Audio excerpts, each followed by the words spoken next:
The war had been going on for 27 years, and Crown Prince Kaelor Veyne had never once questioned who the enemy was.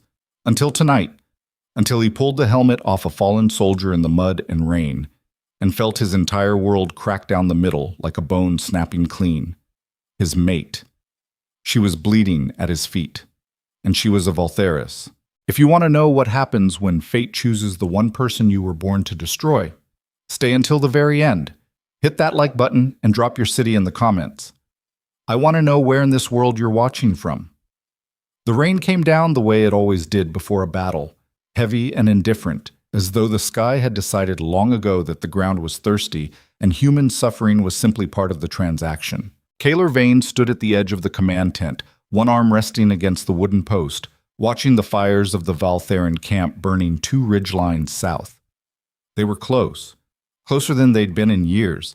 His father's intelligence had put their forward battalion at 3,000 strong, cavalry reinforced, a general named Sorrow Pike leading the charge, a man who'd earned the name not through poetry, but through the particular efficiency with which he arranged enemy soldiers into the earth. 27 years of this. Kaelor had done the arithmetic once, in a cold moment of calculation that he'd never shared with anyone. 27 years. He was 24. The war had existed longer than he had. It had shaped the language he spoke, the way he held his shoulders when he walked into a room, the expression he wore when lesser men tried to test whether the heir to Moonfang was as hard as the stories claimed. He was harder. That was not pride. That was engineering. "My lord." The voice behind him belonged to Captain Theron Vask, 40 years old, built like a fortified wall that had somehow learned to breathe. He'd been Kaelor's second since Kaelor was 17 and had shown up to his first field command already knowing 3 ways to kill a man before the man knew he was in danger.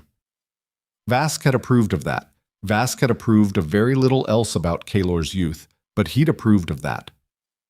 "Scouts are back." Kaelor didn't turn. "And?" "Their flank is soft on the eastern ridge. The cavalry is positioned to punch through the center, but they've left maybe 40 men to hold the tree line. Pike's arrogant. Thinks we'll take the bait and drive straight at his strength." "Will we?" "Depends on what you want by morning." Kaelor turned then. His face in the firelight was not a handsome face in the conventional sense. It was a face that had been through things, a face with a jaw that had been broken once at 15 and healed slightly wrong, a scar running from his left cheekbone down to the corner of his mouth from a blade that had gotten closer than he'd intended to let it. His eyes were dark, almost black in this light, and they held the particular stillness of a man who had long since stopped being surprised by violence. "I want their supply wagons," he said. "I want their food, their medical stores, and their maps. I don't want a massacre. I want them to hurt in ways that take weeks to heal." Vask nodded slowly. "Eastern flank, then. 60 of our best wolves in shifted form. No torches, no battle cry. Hit them before they know we're not coming through the center. Take Ralan. Take Hess and his unit. No one who's going to lose their head when they smell blood." "And you?" "I'll lead." "My lord." "I'll lead," Kaelor said again, and the finality in it was absolute, the kind of tone that didn't invite argument so much as render it structurally impossible. Vask had heard it enough times to know the conversation was over. What Vask didn't know, what nobody in that camp knew except Kaelor himself, was the reason Kaelor always led from the front. It wasn't recklessness. Recklessness implied something impulsive. This was deliberate. This was a prince who had learned at age 9, kneeling beside his mother's body in the great hall while his father screamed at the sky. That distance was a fiction. The safe position didn't exist. The protected center was exactly where the Valtherins had placed the assassin who'd put a blade between Queen Saria's ribs during the harvest celebration, while 100 guards stood 20 feet away. Distance was a lie. Closeness, at least, was honest. He pulled his gauntlets on. The leather was cold. His knuckles ached in the way they always did in rain. 3 of the right hand's knuckles had been fractured at different points in his life, and they held the cold differently now, like stones that remembered winter. Outside the tent, the camp was quiet with the particular quality of silence that only existed before a fight. Soldiers talked, but in low voices. A group near the second fire was passing something that smelled like fermented grain spirit and was absolutely not regulation. Kaelor walked past them without comment. Men needed what they needed before the dark swallowed them up. He was already running the eastern approach in his mind. The tree line, the ridge drop, the 40 guards who'd never know what hit them until it already had. When the young soldier appeared at his left shoulder, couldn't have been more than 18. New boots, which was a bad sign. New boots meant new deployment, which meant limited field experience, which meant a liability. "Crown Prince," the boy said, and his voice had the specific tightness of someone trying to sound like they weren't scared. "Message from your father." Kaelor took the sealed paper, cracked it, read it in 4 seconds flat. The message said, "Do not advance until I arrive. Expect my presence by dawn." He folded it, put it in his vest, against his chest, where it would stay. His father was a day's hard ride away, and the Valtherin supply situation would not improve with waiting. "Tell the messenger my father's orders were received," Kaelor said. And that's all you need to say." The boy hesitated. Kaelor looked at him directly, and whatever the boy saw in that look answered the question for him. He nodded and retreated. Vask appeared at Kaelor's shoulder a moment later. "He said not to advance." "He said not to advance until he arrives." "That's the same thing." "It's not the same thing. It's a time condition, not a prohibition." Kaelor checked the lacing on his armor with the automatic precision of a man who had done it so many times the motion lived in his hands rather than his mind. "If he arrives by dawn, and we've already destroyed their supply line, he arrives to a weakened enemy." "And if he's furious?" "He's always furious. That's practically his natural state." There was no warmth in the way Kaelor said it, but there was something, a texture beneath the flatness, something old and tired and carefully managed. "Let's go." The eastern approach took 40 minutes under a sky that refused to clear. They moved in, shifted form once they reached the tree line. Kaelor's wolf was large and black, the kind of large that made other wolves recalibrate their understanding of the scale of things. He didn't carry the dominance in the way some alphas did, like a loud noise, a constant declaration. He carried it the way pressure carried. You didn't notice it until you were under it, and then you understood it fully and immediately. The 40 Valtherin guards were good soldiers doing exactly what good soldiers did when they believed they were the distraction rather than the target. They were watching south, watching west. The tree line behind them was dark, and the rain muffled sound, and they had 40 men and thought that was sufficient. It wasn't. The engagement lasted less than 6 minutes. Kaelor's unit swept through the eastern ridge with the kind of cold efficiency that came from training and trust and a shared understanding that hesitation cost more than it saved. They weren't killing for killing's sake. They were disabling, disarming, sending men scrambling back through the dark with the message that Moonfang's heir was close and getting closer. The supply wagons were set. Kaelor stood watching the flames catch on the food stores when Vask appeared at his shoulder, breathing hard from a tussle with a particularly determined Valtherin sergeant. "That's 3 months of their forward campaign provisions," Vask said. "Good." "There's a problem." Kaelor turned. "We caught someone trying to run," Vask said. His voice had something in it, a careful quality, like a man measuring his words for weight. "One of the soldiers, small, fast, made it almost 100 yards past our line before Relin caught up." "Prisoner?" "Relin hit them hard when he shifted back. They're not conscious." A pause. "My lord, you need to come see this personally." He said it with enough weight that Kaelor's first read was injury. Relin had hurt someone badly, and there was going to be a situation about it. He followed Vask 20 yards into the dark, past 2 of his own soldiers who were standing with the particular posture of people who had seen something unexpected and hadn't yet figured out what to do about it. The fallen soldier was lying face down in the mud. Small frame. Armor that was good quality but slightly wrong in the fit, the kind of wrong that happened when equipment was acquired rather than sized. Relin stood to the side, arms crossed, not quite meeting Kaelor's eyes. "They were fast," Relin said. "I mean, really fast.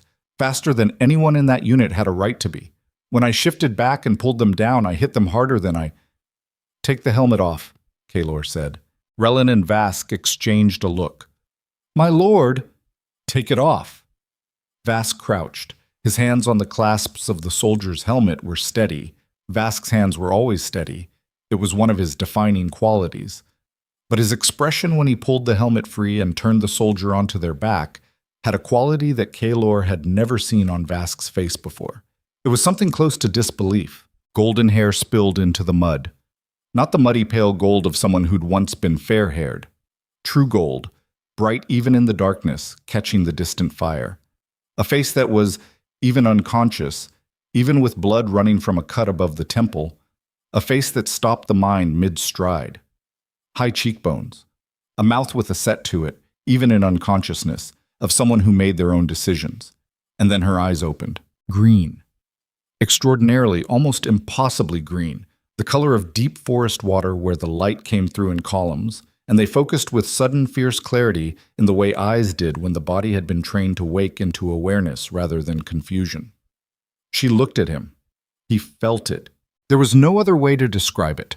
No language in Kaelor Veyne's considerable vocabulary, built from a childhood of tutors and a young adulthood of command and strategy, that adequately covered what happened in that moment. It was not poetic. It was not soft. It was structural, the kind of thing that happened in the body before the mind had any say in it, like the moment before a fall when the body understood what gravity intended, when the future was already determined and the present was simply catching up. His wolf went absolutely silent. In 24 years, his wolf had never once gone silent. The woman's expression moved from sharpness to assessment to something that shifted too quickly for him to name before it closed down entirely. Her jaw set. Her eyes, still on his face, were doing the kind of calculation that happened when someone was wounded and surrounded and counting exits. "Let go of me," she said. Her voice was low and controlled and had absolutely no business sounding like that when she was bleeding in the mud with 6 armed wolves surrounding her. Kaelor crouched down. Slowly. Not because he was being careful with her, because he was being careful with himself, with the thing that was happening in his chest that had no name and no precedent in his experience. "What's your name?" he asked.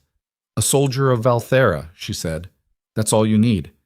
"That's not an answer."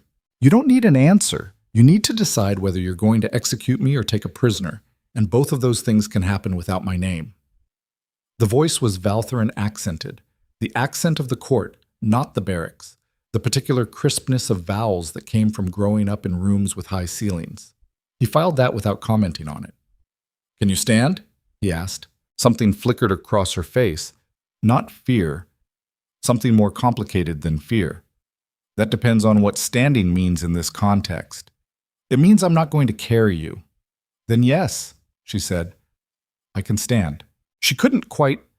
The first attempt was a controlled failure, her left leg folding in a way she was clearly expecting and compensating for, her hand going to the ground for support, her expression going flat in the way expressions went flat when someone was refusing to let pain reach their face. Kaelor watched her make the second attempt, and when that one started to fail as well, he reached out and took her arm, and the contact was like he pulled back. Not all the way. He kept her upright, kept his hand at her elbow. But the internal flinch was involuntary, and she felt it because she was sharp, and she noticed things, this woman, and her eyes came to his face with sudden alertness. "What was that?" she asked very quietly. "Nothing. That wasn't nothing. You're injured. We're moving." He straightened up, still holding her arm, keeping his eyes forward. Behind him, he was absolutely certain Vask was doing the very particular kind of not looking that Vask did when he was watching Kaelor with exceptional attention. "Don't make this difficult." "I'm a prisoner of war," she said. "Making things difficult is basically my obligation at this point, despite everything. The rain, the burning supply wagons, the thing in his chest that was currently conducting itself without his permission. Something almost moved in Kaelor's expression. Not quite a smile. The ghost of what a smile might look like in a face that had mostly given up on them. "What's your name?" he asked again. A long pause. The rain came down. Somewhere behind them, a timber in one of the wagons cracked and fell. "Sarah," she said. Not the full thing, a piece of it. An offering that was also a withholding. He nodded, led her into the dark. He did not ask the rest of the name, not yet.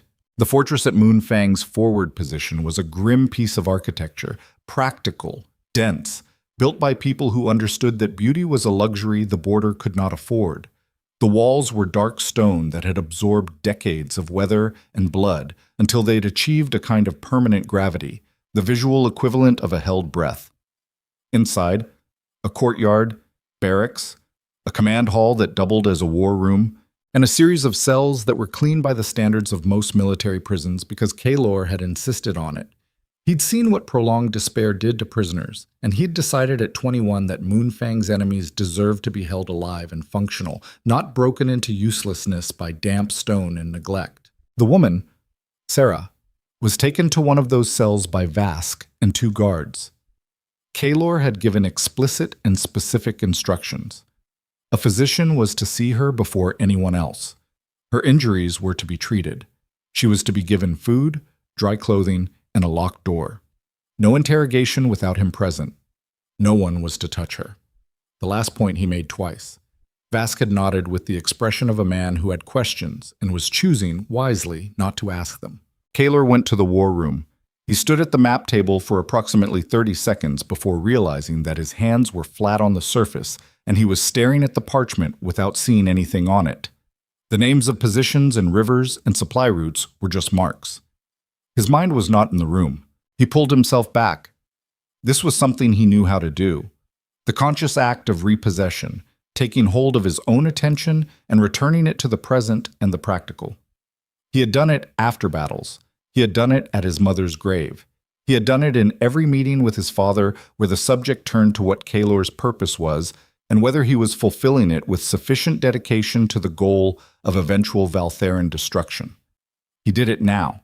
The maps, the morning, the supply routes that were now cut, his father's arrival at dawn. He worked for 2 hours with Vask and 2 of his senior officers, reorganizing the approach plan for the following week. When they were done, Vask dismissed the officers and stood across the map table from Kaelor with the particular patience of a man who had decided to wait until the room was ready. "You want to say something," Kaelor said. "I want to ask something." "Then ask." Vask's hands were flat on the table, his eyes direct. He was one of the very few people alive who could look at Kaelor directly without it becoming a challenge. "When you were moving her through camp, before I took her to the cell, your face did something. My face doesn't do things. Your face did something tonight. I've known your face for 7 years, my lord. That was new." A pause. "Is she the mate bond?" The silence in the room was complete. Kaelor's jaw tightened.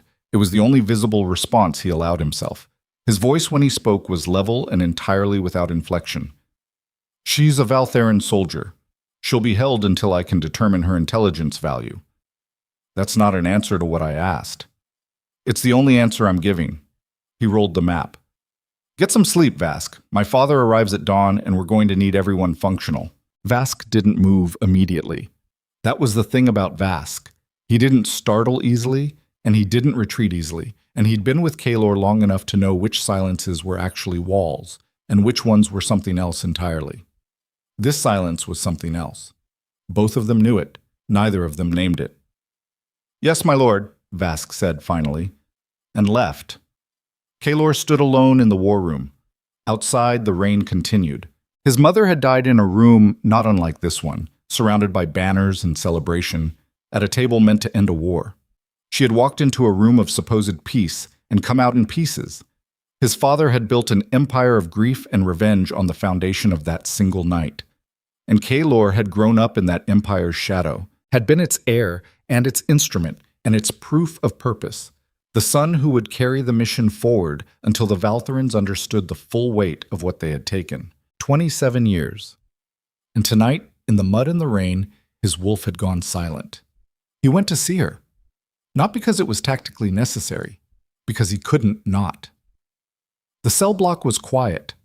The guard at the door, a solid woman named Petra, one of his most reliable, straightened at his approach and then very deliberately straightened her expression as well, which told him that his face was still doing that thing Vask had noticed. He knocked. The voice from inside was immediate and alert. "Unless you've come to tell me I'm being released, I don't have anything to say." "I haven't come to interrogate you." A pause. "Then what?" "To see that you're comfortable." He said it the way he said everything, flat and direct, without apology or softening. Another pause, longer this time. "Come in then," she said. The cell was small but dry. There was a lantern on the wall throwing amber light. She was sitting on the edge of the cot, her injured leg extended, a bandage applied with clear competence around her left thigh, where a blade had caught her. Rellen's, probably, from the shifted form. She'd changed into the dry clothing he'd had sent. Her hair was still damp, pulled back from her face in something practical. She was looking at him the way she'd looked at him in the mud, assessing, measuring, counting things. In the light, he could see her face properly for the first time. He needed to stop noticing her face. "You're the heir," she said. It wasn't a question. "Crown Prince Kaelor Veyne. I've heard descriptions." "What did they say?" "That you don't smile." Her eyes moved over his scar briefly, not with the performance of not noticing that most people did, but with a matter-of-fact acknowledgement that it existed. "They also said you were larger than the descriptions typically prepared people for." "That's accurate." "What else?" "That you're your father's weapon," she said, and the directness of it was startling. Not because it was cruel, but because it was said without cruelty. Just observation, a fact she was putting on the table between them without particular emphasis. That everything he couldn't do himself, he trained you to do instead. The thing in his chest tightened. Not the bond thing, or not only that, something older. "You know a great deal about Moonfang's royal family for a common soldier," he said. "I never said I was a common soldier." "No," he agreed. "You said you were a soldier of Valthera, which is true as far as it goes." She looked at him for a moment. The lantern light moved with a draft from the small window, the flame bending and recovering, bending and recovering. Her green eyes in that light had something in them that he recognized, which was unexpected because it was an emotion he rarely saw on other people's faces. He saw it on his own face sometimes, in mirrors he hadn't intended to look at. Exhaustion. Not physical. The other kind. The kind that lived in the bones of people who had been required to be something specific for a long time. "You felt it," she said. "In the mud. When you caught my arm." He didn't answer. "I felt it too," she said. Steady. Not soft. He was coming to understand that she didn't do soft, this woman, that directness was her natural language. "I don't know what it means for you. For me, it means that my situation just became significantly more complicated than a standard prisoner arrangement. My situation has also become complicated." "I imagine so." She looked at her own hands for a moment. They were strong hands, calloused in the right places for sword work. "You should know that nothing I am is going to make this easier for you." He tilted his head slightly. "Meaning?" She looked up. Her eyes on his were steady and clear and entirely without pretense. "My name isn't Sarah," she said. "Not just Sarah. My full name is Seraphina." A pause. The weight of the pause was enormous. "Seraphina Valtheris. I am the only daughter of King Malrek Valtheris." Another pause. "The man your father has spent 27 years trying to kill." The room went absolutely still. Kaelor stood in the amber light and understood, with the cold precision of a man who had been trained to assess situations at speed, the full dimensions of what had just been put in front of him. The daughter of Malrek Valtheris. The mate bond pulling at his chest like an anchor chain. His father arriving at dawn, who had built his entire identity around the destruction of the Valtheran bloodline. The war outside. The kingdom that expected him to be exactly what Vask had confirmed, his father's weapon. The instrument. The heir who would carry the mission until it was finished. Seraphina Valtheris looked at him without flinching, without apology, like a woman who had chosen to put a blade on the table and was now watching to see what he would do with it. And outside the window, without care for any of this, the rain came down. The rain came down, and somewhere down the corridor a door opened and Kaelor heard the sound of boots, not the measured pace of his own soldiers, but the heavier, deliberate tread of men who had ridden hard and arrived with authority. And then Vask's voice, rising with something in it that Kaelor had never heard in 7 years of knowing the man, something that sounded almost like alarm. "My lord, your father, he arrived early. He's already asking." Kaelor turned from Seraphina's face. King Darius Veyne was standing in the doorway of the cell block. His eyes moved from his son to the woman on the cot. And in the way of men who had built their lives around a specific enemy's destruction, the king's recognition was immediate, absolute, and terrible, because Seraphina Valtheris had her mother's coloring, and King Darius had studied that family for 27 years with the focused obsession of grief weaponized into policy. The silence lasted 4 seconds. Then Darius Veyne said, in a voice that had the quality of stone breaking underground, "What in the name of every bleeding empire is she doing in my fortress alive?" The silence in that cell block had a weight to it that pressed against the ears. King Darius Veyne did not move from the doorway. He was a large man, where Kaelor was built with a kind of compressed functional density. Darius carried his size like a declaration, shoulders wide, jaw set, the kind of physical presence that had spent 40 years convincing rooms that the room belonged to him. His riding cloak was still wet from the road. He had not stopped to change. He had ridden through the night, arrived hours ahead of schedule, and walked directly into the one place in the entire fortress where the world had just become unrecognizable. His eyes were on Seraphina, not on Kaelor, on her. And the look in those eyes, Kaelor had grown up under his father's gaze, had been assessed by it, shaped by it, found wanting in it, and occasionally, rarely, found sufficient in it. He knew every register of his father's expression. What lived in Darius Veyne's face right now was something that went below expression entirely. It was what happened to a man's face when his mind encountered something it had not built a category for and had to tear through 27 years of architecture to accommodate. Recognition, pure and devastating. Seraphina did not move from the cot. She held his father's gaze with the same quality she'd held everything else since Kaelor had pulled her helmet off in the mud. Direct, present, not performing courage, simply inhabiting it the way a person inhabited their own bones. Her injured leg was extended. Her hands were folded in her lap. She looked like a woman who had already assessed the situation and found it exactly as bad as she'd expected. Vask stood 2 steps behind Darius. His face was the studied blankness of a man who had decided that, whatever happened in the next 60 seconds, his job was to remain upright and functional. Kaelor stepped between his father and Seraphina, not dramatically, not with a raised hand or a set jaw or the performance of confrontation. He simply moved, 1 step to the left, which placed his body between the two of them, which was a thing with a meaning that required no explanation from anyone in the room. Darius's eyes moved to his son. "Move," he said. "She's a prisoner under my authority," Kaelor said. "She will be treated according to military protocol until I determine she is a Valtheris." The name came out of Darius's mouth the way certain words came out of men who had spent decades turning them into weapons. Blunt force.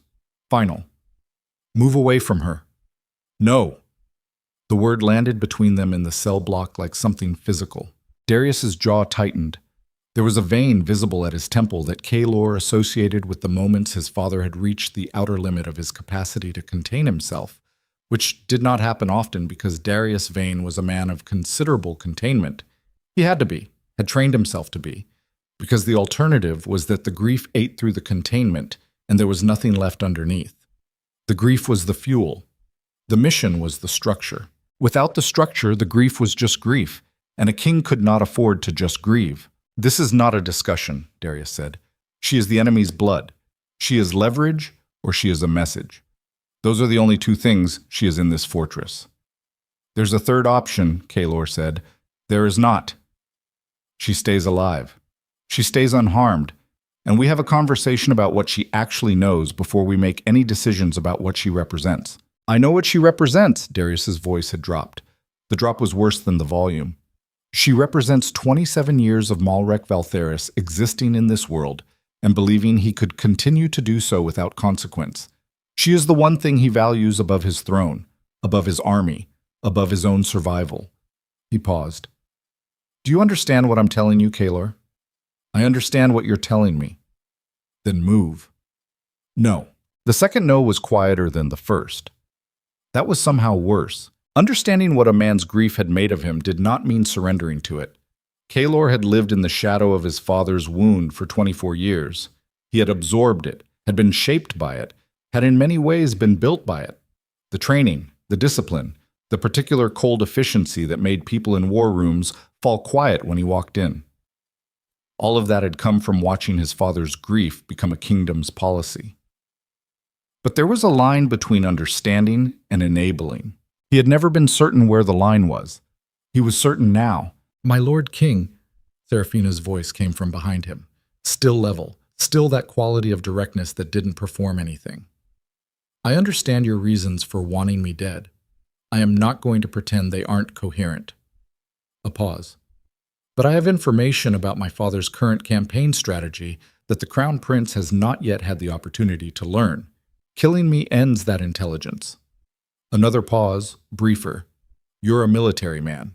Make the calculation." Darius looked at her. His expression did not change. But the violence in it, the immediate structural violence of a man who had decided, shifted, almost imperceptibly, like a door that remained closed but had its lock turned. "She stays in this cell," he said to Kaelor. Flat. "She goes nowhere, speaks to no one without my explicit authorization. And at dawn I will decide what Moonfang's position is." He turned. His cloak moved with him. At the threshold he stopped without turning back. "We will speak, privately." Then he was gone. Vask followed, pausing at the door long enough to meet Kaelor's eyes, with an expression that communicated everything he wasn't going to say out loud. And then that door closed too. The cell was quiet again. Kaelor stood for a moment with his back to Seraphina, looking at the closed door.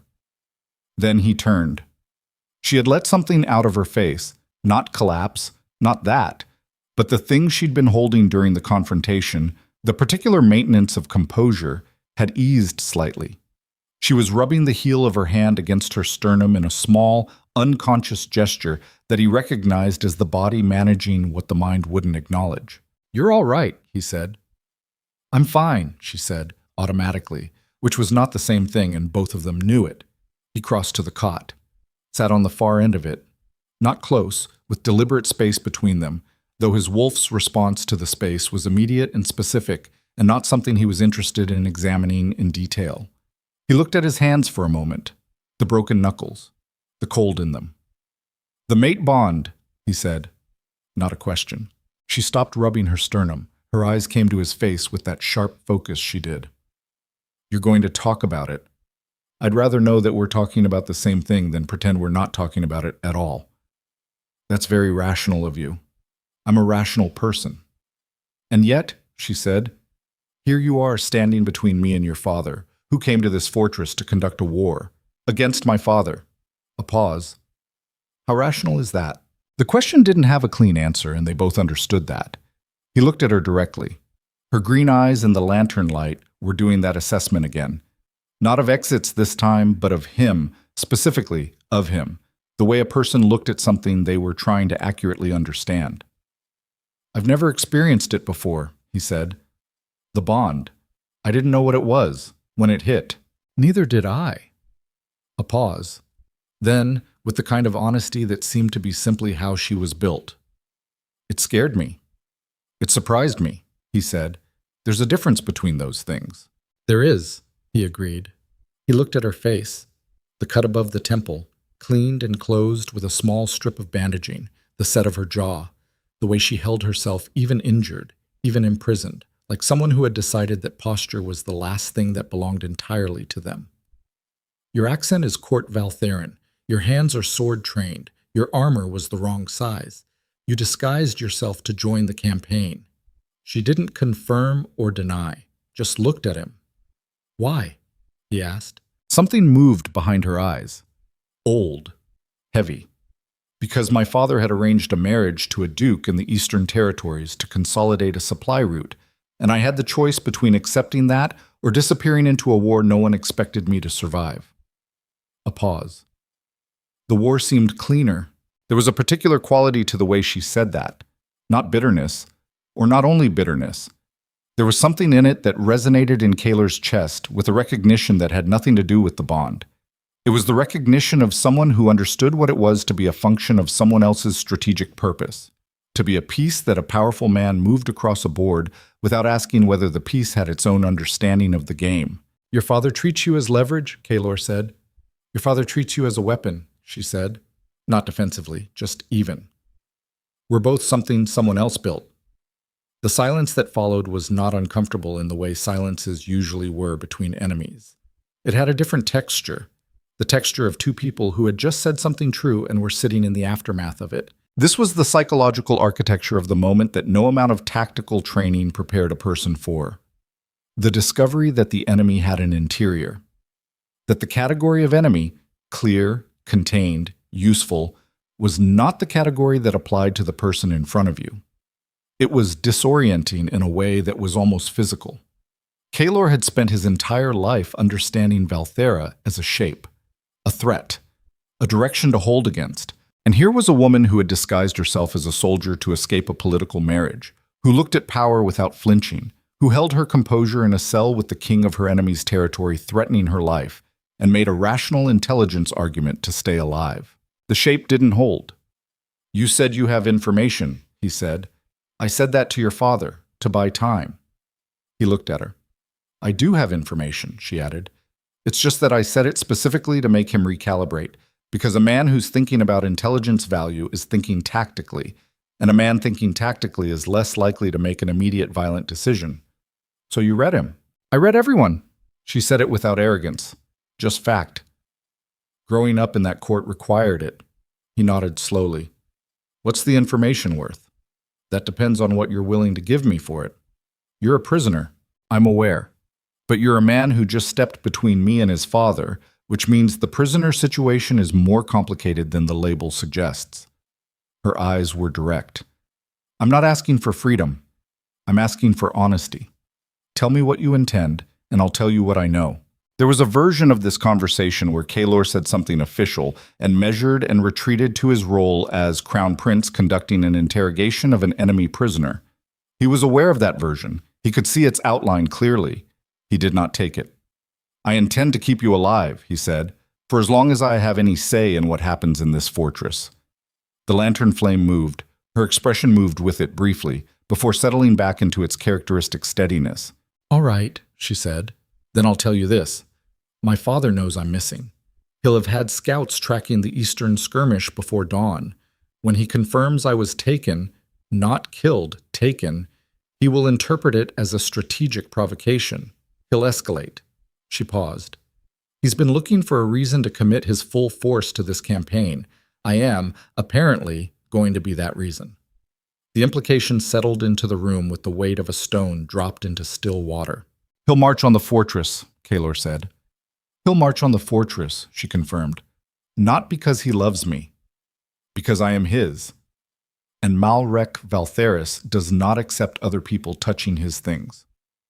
The word his came out with a flatness that was its own kind of statement. Kaelor filed it and didn't comment on it.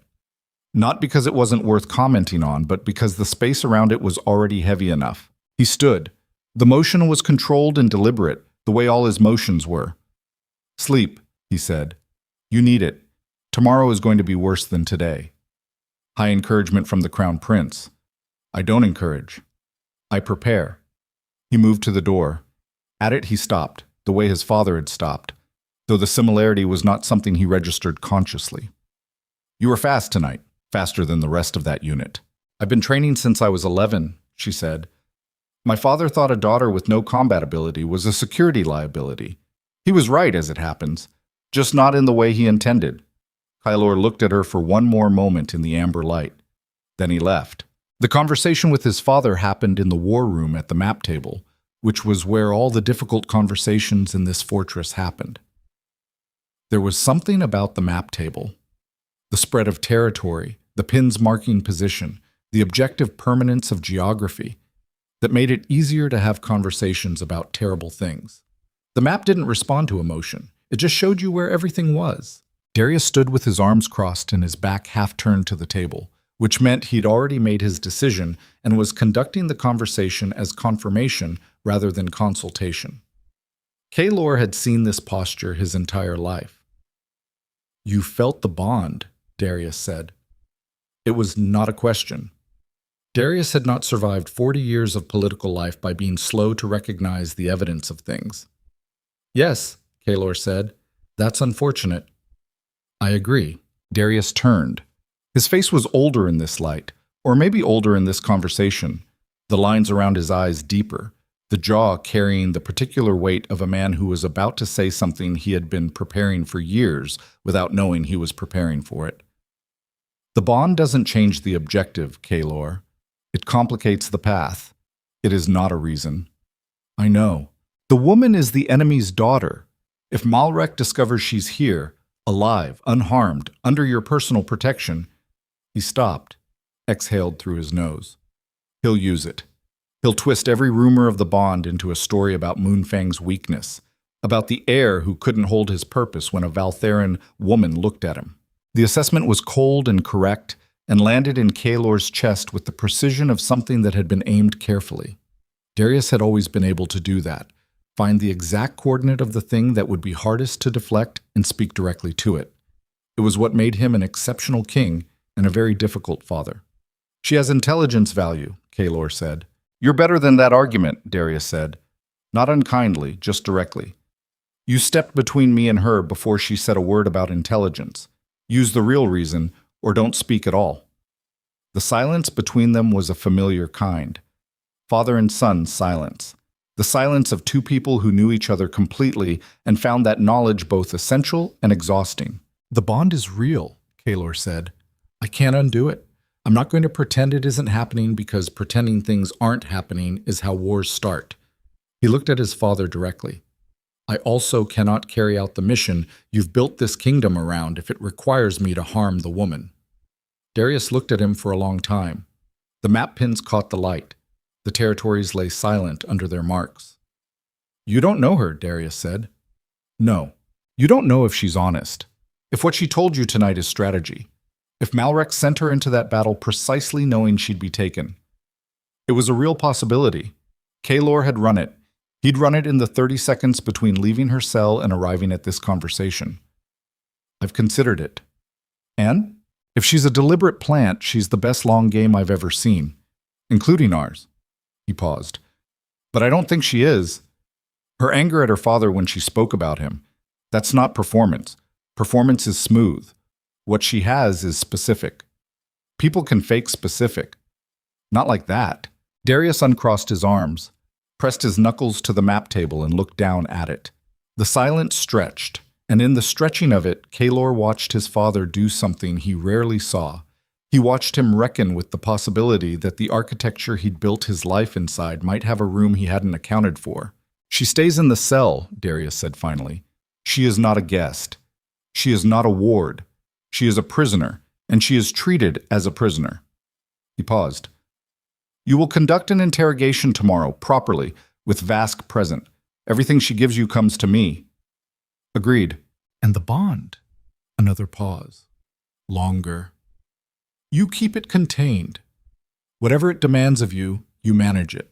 This kingdom cannot see its heir paralyzed by a mate bond with a Valtherin princess. Do you understand what I'm telling you? I understand, Kaelor said. He said it because it was true. He understood perfectly. Understanding and compliance were, as he was coming to recognize with increasing precision, not the same thing. But tonight the war room was not the place to explore that distinction. The interrogation the following morning was a strange thing. Vask sat at the table with his notes. 2 guards at the door. Kaelor across from Seraphina, who had slept. Her eyes confirmed it, whatever else she was. She was someone who could sleep in difficult circumstances, a soldier's skill, and eaten the food sent with the morning, and now sat with her hands flat on the table and her face entirely composed. The current forward campaign, Kaelor said. What are the actual objectives? Officially? Reclamation of the border territories your father's army seized 12 years ago. And unofficially? She looked at him. A breath. My father has been in negotiation with Lord Fenwick in the Eastern Territories for 2 years. Fenwick controls the mountain pass that Moonfang uses for its northern supply route. If Fenwick closes the pass, which he will do if my father delivers something Fenwick wants, your northern garrison is cut off entirely before winter. Vask's pen stopped moving. He looked up. What does Fenwick want? Kaelor asked. Evidence, she said. Specifically, evidence that Moonfang's king was complicit in the destruction of the border village of Heron's Hold 14 years ago. Fenwick's family were the lords of that village. The official account blamed a Valtherin raid. Fenwick has always believed it was a false flag. The room went very still. Kaelor's face did not change. His hands on the table did not move. The control was comprehensive and immediate. 24 years of learning to keep the interior from reaching the surface. But his eyes went to Vask. And Vask, whose face was capable of considerable stillness, looked back at him with an expression that was not denial. Not quite denial. "That's a significant claim," Kaelor said carefully. "It's the claim my father has staked his entire current strategy on," Seraphina said. She was watching him. That precision again. She missed nothing. "Do you know what happened to Heron's Hold?" "I know the official account." "Do you believe the official account?" He did not answer that. The unasked questions sat in the room between them with a weight that was distinct from everything else. Kaelor understood, in the clear part of his mind that remained clear regardless of what the rest of him was processing, that this information had just fundamentally altered the parameters of what was happening.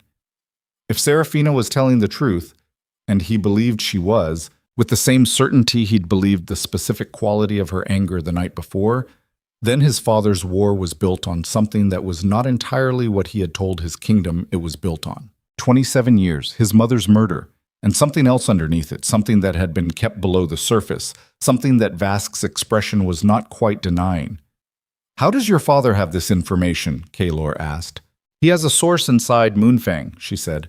"Someone with access to your father's private records." A pause. "Before you ask, I don't know who. My father doesn't share that kind of intelligence with me. I overheard it 3 months ago, in a hallway I wasn't supposed to be in. And you chose to deploy it now, to me, in an interrogation." She looked at him steadily. "I chose to deploy it to the person who stepped between me and his father last night. Because whoever that person is, they might be capable of understanding that the war they were raised inside has more floors than the ones they've been shown." Vask set his pen down. The sound of it in the quiet room was very small. Kaelor looked at Seraphina's face. She looked back at his. Outside, the fortress sounds continued, boots on stone, the clank of armor, the everyday sounds of military life that did not know and did not care. That in this small room, a truth was sitting on a table between a crown prince and a prisoner, and neither of them had any idea yet what it was going to cost. "We're done for today," Kaelor said. His voice was level. He stood. "Kaelor," she said. He stopped at the use of his name, not his title, his name. "I didn't give you that information to buy my freedom," she said. "I gave it to you because you deserve to know what you're actually fighting for before you decide whether it's worth fighting for." He turned back long enough to look at her. One more second of her green eyes on his face, of the weight of what she'd put on the table between them. Then he walked out. In the corridor, Vask fell into step beside him without a word. They walked 20 paces before Kaelor stopped at a window that overlooked the eastern approach. The burned remnants of the supply wagons visible on the distant ridge. Smoke long gone, just the dark shapes of what had been. "Heron's Hold," Kaelor said. "My lord." "Don't manage me, Vask. Not today." Vask was quiet for a moment. Then, "There were things about that night that your father never discussed in open council." "What things?" "Things I learned later, after. From soldiers who were there." A pause. "Your mother's murder at the celebration was real. That part was never false. She died. That is what it is." He paused again, the weight of each sentence deliberate. "What happened 3 weeks before the celebration? In Heron's Hold, at the border. That was not a Valtherin raid." Kaelor stood at the window. The cold came through the stone. The ache in his broken knuckles was steady and familiar. 27 years, his father's grief, his father's mission. The weapon his father had spent 24 years building, the sun, the air, the instrument of eventual retribution, standing at a fortress window, understanding that the foundation of everything he had been made for had a crack in it that went all the way down. And in a cell 30 feet away, Malrek Valtheris's daughter sat with her injured leg and her direct green eyes, and the quiet weight of someone who had also grown up inside a story that wasn't entirely true. "He's going to march," Kaelor said. "Malrek." She confirmed it. "He'll know she's here by tonight." "What do we do?" Kaelor turned from the window. What happened inside him in that moment was not simple enough to call a decision. It was more like the completion of something that had been building since the mud and the rain and the moment his wolf went silent. The completion of a reckoning. A man arriving at the edge of the framework he'd always lived inside and choosing, not impulsively, not emotionally, but with the same cold precision he brought to every tactical assessment, to take one step past it. "Bring Seraphina to the council room," he said. "Not as a prisoner, as an intelligence source. My father will object. Tell him it was my call." Vask stared at him. "Your father will more than object." "I know." "He'll consider it a direct—" "I know, Vask." The voice was final, the way it was always final. "Tell him it was my call." Vask turned and went. Kaelor remained at the window for 30 more seconds, looking out at the burned ridge, feeling the cold in his hands. Then his father's voice came rolling down the corridor from the direction of the war room, raised, which Darius Veyne almost never did outside of battle. And the words were indistinct from this distance, but the tone was absolutely unmistakable. And beneath the tone there was something new and specific. The sound of a king who had just been told something by his captain that he had not been prepared for. And from somewhere deeper in the fortress, barely audible, the sound of a door. Then boots in the corridor, then Vask appeared at the far end, walking fast, and behind him, not restrained, not led, walking with the deliberate forward motion of someone who had made a choice, Seraphina. And behind them both, coming from the other direction, his father. The three of them were going to arrive at the council room at the same time, and when they did, every door that had been left open was going to close. They arrived at the council room within seconds of each other, which was either terrible timing or the kind of precision that fate achieved when it had decided to stop being subtle. Seraphina came through the east corridor with Vask at her shoulder, not gripping her arm, not restraining her, but present in the way a man was present when he'd been given an order he wasn't entirely comfortable with, and had decided to fulfill it precisely rather than interpret it. She was walking with a slight unevenness from the leg, not limping exactly, compensating in the way trained soldiers compensated, redistributing the weight without drawing attention to the weakness. Her chin was level. Her eyes took in the council room, the long table, the map, the banners on the wall, the window showing the gray morning, and then found Kaelor standing at the table's head, and something in her face settled into the particular quality of readiness that was not the same as calm, but was the closest thing to it that the circumstances allowed. Darius came through the main entrance 30 seconds later. He took in the room. He took in his son. He took in Seraphina standing at the table's side with no restraints on her wrists and no guard at her back. The color that came into his face was controlled but visible. "Explain," he said to Kaelor. "She has information that affects our entire strategic position," Kaelor said. "We need to hear it in full with the map in front of us before we make any decisions about how to respond to Malrek's march. She is a prisoner. She is the only person in this fortress who can tell us what Malrek's actual objective is. The supply line wasn't the campaign. The campaign is Fenwick and the Northern Pass." Kaelor put his hands flat on the map. "If we go into the next 2 weeks thinking this is a standard border offensive, we will lose the northern garrison before the first snow." Darius stood at the threshold for a moment that had the specific quality of a man doing something very difficult, very quietly, which was reconsidering, not reversing, not surrendering the position, but absorbing new information and adjusting for it the way a good military mind adjusted, even when the adjustment was painful. He walked to the table. He did not look at Seraphina directly. He looked at the map. "Talk," he said. She talked.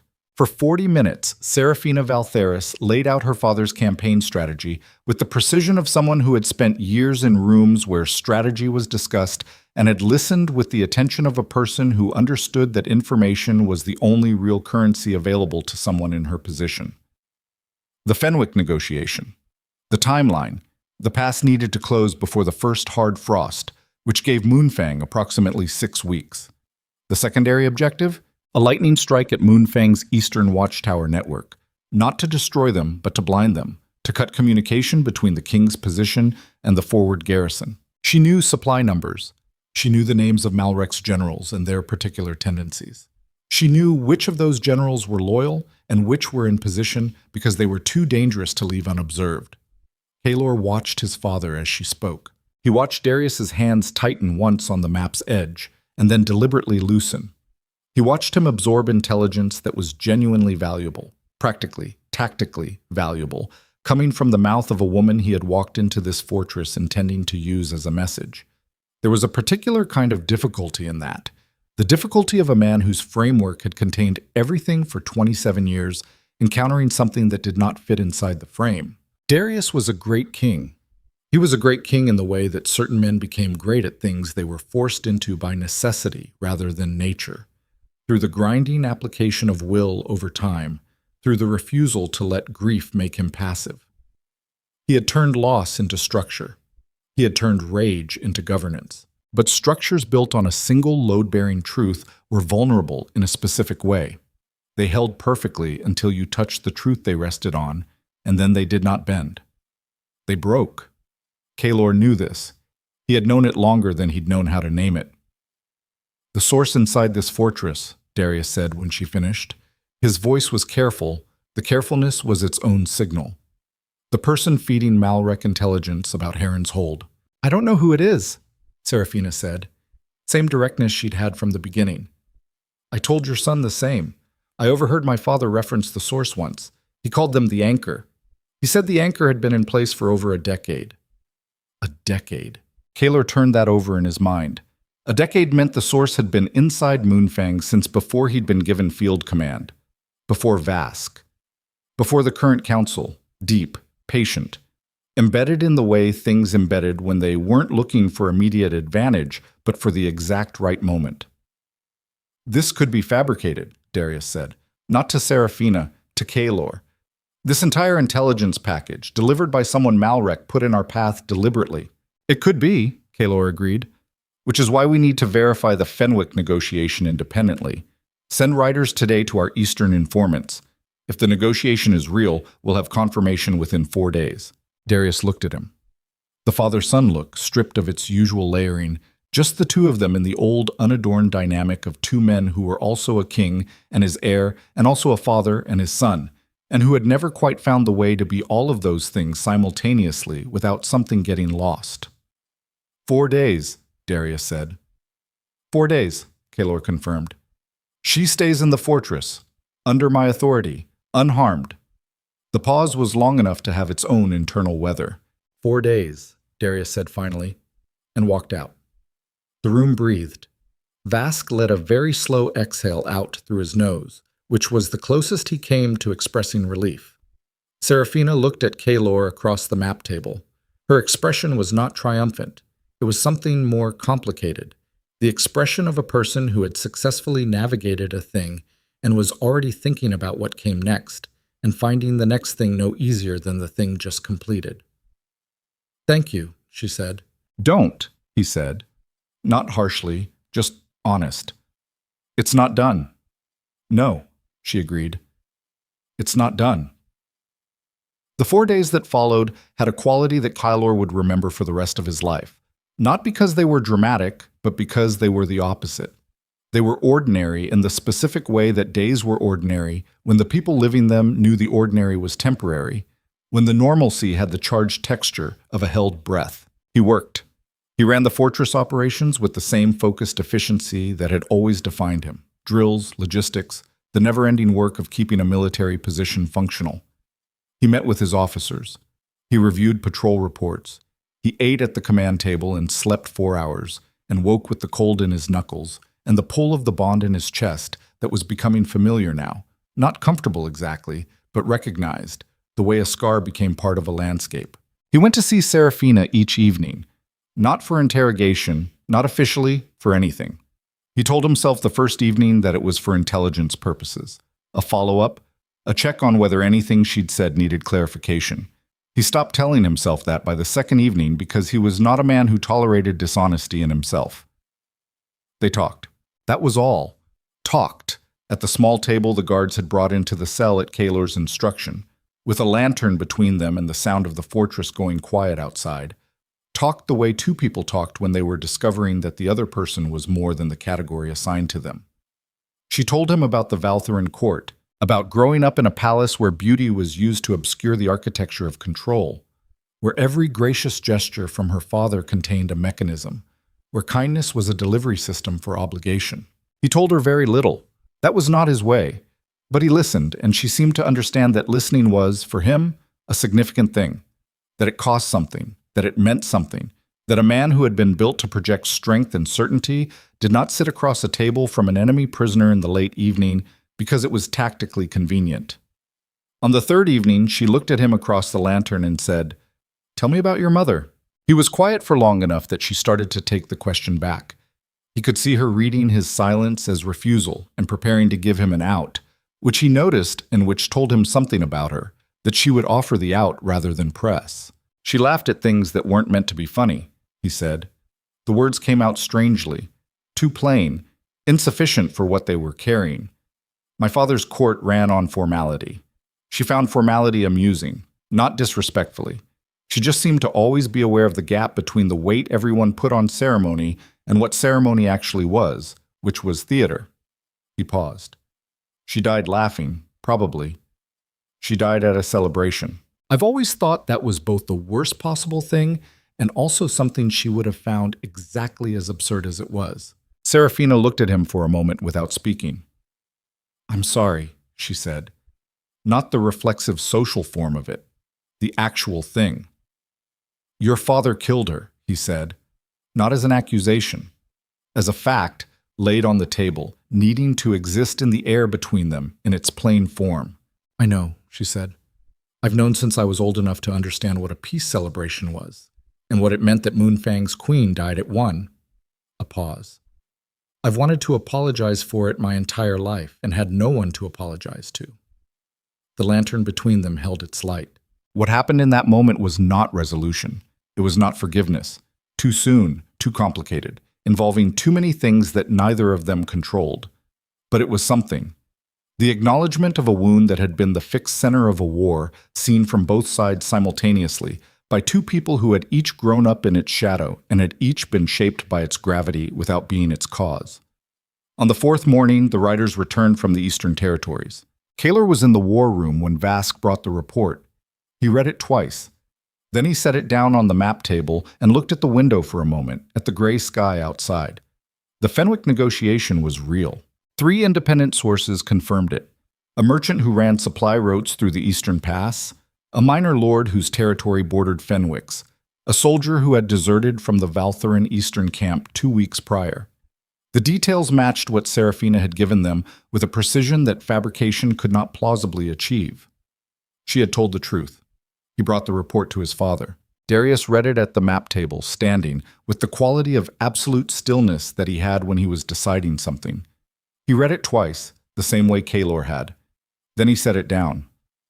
"She told the truth," Darius said. "She told the truth," Kaelor confirmed. Another silence, then, "Send riders to Fenwick. Intercepting his negotiation with Malrek takes priority over everything else." He paused.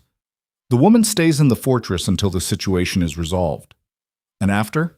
His father looked at him. "After the situation is resolved," Kaelor said, "we need to have a different conversation about what comes next. About Seraphina. About the war. About—" "After," Darius said, and the word closed the door on everything following it. "Not today." Kaelor nodded. "Let it go. Today the Fenwick situation. Today the tactical response. The larger conversation existed and they both knew it, and neither of them was ready for it, and that was its own kind of truth." He was crossing the main courtyard an hour later, moving toward the east wall to meet with the patrol captain, when he saw Vask coming toward him from the opposite direction with a quality in his stride that Kaelor had learned over 7 years to pay immediate attention to. Vask had a walking pace for routine, a walking pace for urgency, a walking pace for things that had gone wrong in ways that required careful handling. This was the third one. "What?" Kaelor said. "Your father received a messenger," Vask said. Low, close. The way he said things, he didn't want to travel. "An hour ago? Before you brought him the Eastern confirmation, the messenger came from inside the fortress." Kaelor went still. "From inside." "The messenger left through the eastern gate 20 minutes ago. Patron at the gate logged the departure but didn't know who'd sent the message or to whom it was going." Vask paused. "I looked at the departure log. The messenger carried a mark on his wrist, a wax seal, black, pressed before departure. I've seen that seal twice in my career. Once in a report about Valtheran courier networks." He stopped. Kaelor looked at him. "The seal belongs to Malrek Valtheris's personal intelligence office," Vask said. The words went in with the cold precision of something sharp. Not a Valtheran spy who had been operating inside Moonfang for a decade. Not the abstract threat of an unknown anchor embedded in the king's court. A messenger carrying the Valtheran intelligence mark who had departed through Moonfang's own gate 20 minutes ago. "Where did the message originate?" Kaelor asked. His voice was completely flat. Vask's eyes were direct and steady, the way they were when he was delivering something he'd already processed and prepared for, and was now handing over intact. "The king's private quarters," he said. The courtyard continued its ordinary morning around them. Soldiers moving, voices carrying across the stone, a horse being led through the far gate, all of it proceeding with the indifference of the physical world to the moment of understanding it was housing. Kaelor said nothing. His mind was doing what his mind did under extreme conditions.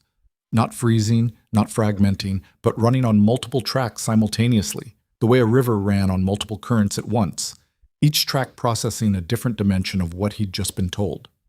The first track was tactical, a message from his father's private quarters sealed with Malrek's intelligence mark, dispatched this morning. The second track was historical. Vask saying there were things about Heron's hold that your father never discussed in open council. The third track was the specific and terrible intersection of those two things. The anchor had been in place for over a decade. Darius Veyne had spent 27 years prosecuting a war in his murdered wife's name. And something, some piece of the machinery, some arrangement that predated the war or ran beneath it, had just sent a message to the man he was at war with. There was a version of this that had an innocent explanation. Kaelor ran that version with the same rigor he applied to the others. Intelligence operations were complex. His father might have ongoing back channels for strategic communication that served the kingdom's interests. The seal could mean something different than Vask believed. He ran that version. He didn't believe it. Not because his father was incapable of deception. He was a king. Deception was a tool of governance. Kaelor had no illusions about that. But because of the specific timing, the message had gone out after Darius had been given the Eastern confirmation, after he knew Seraphina's intelligence was verified, after he knew Kaelor had evidence of the Fenwick plot. "I need to see the departure log myself," Kaelor said. "I have it." Vask reached into his vest and produced a folded document. Kaelor took it, unfolded it, read. The departure log was exact. The seal description was in Petron's handwriting, which Kaelor knew. The timestamp was clear. He folded it again, held it. "Where's my father right now?" he asked. "War room." Kaelor walked. He walked with the particular quality of movement that he had in the moments before something irrevocable. Not fast enough to signal urgency to the people he passed, not slow enough to let the time become unbearable. The walk of a man who has made a decision and is crossing the distance between that decision and its execution.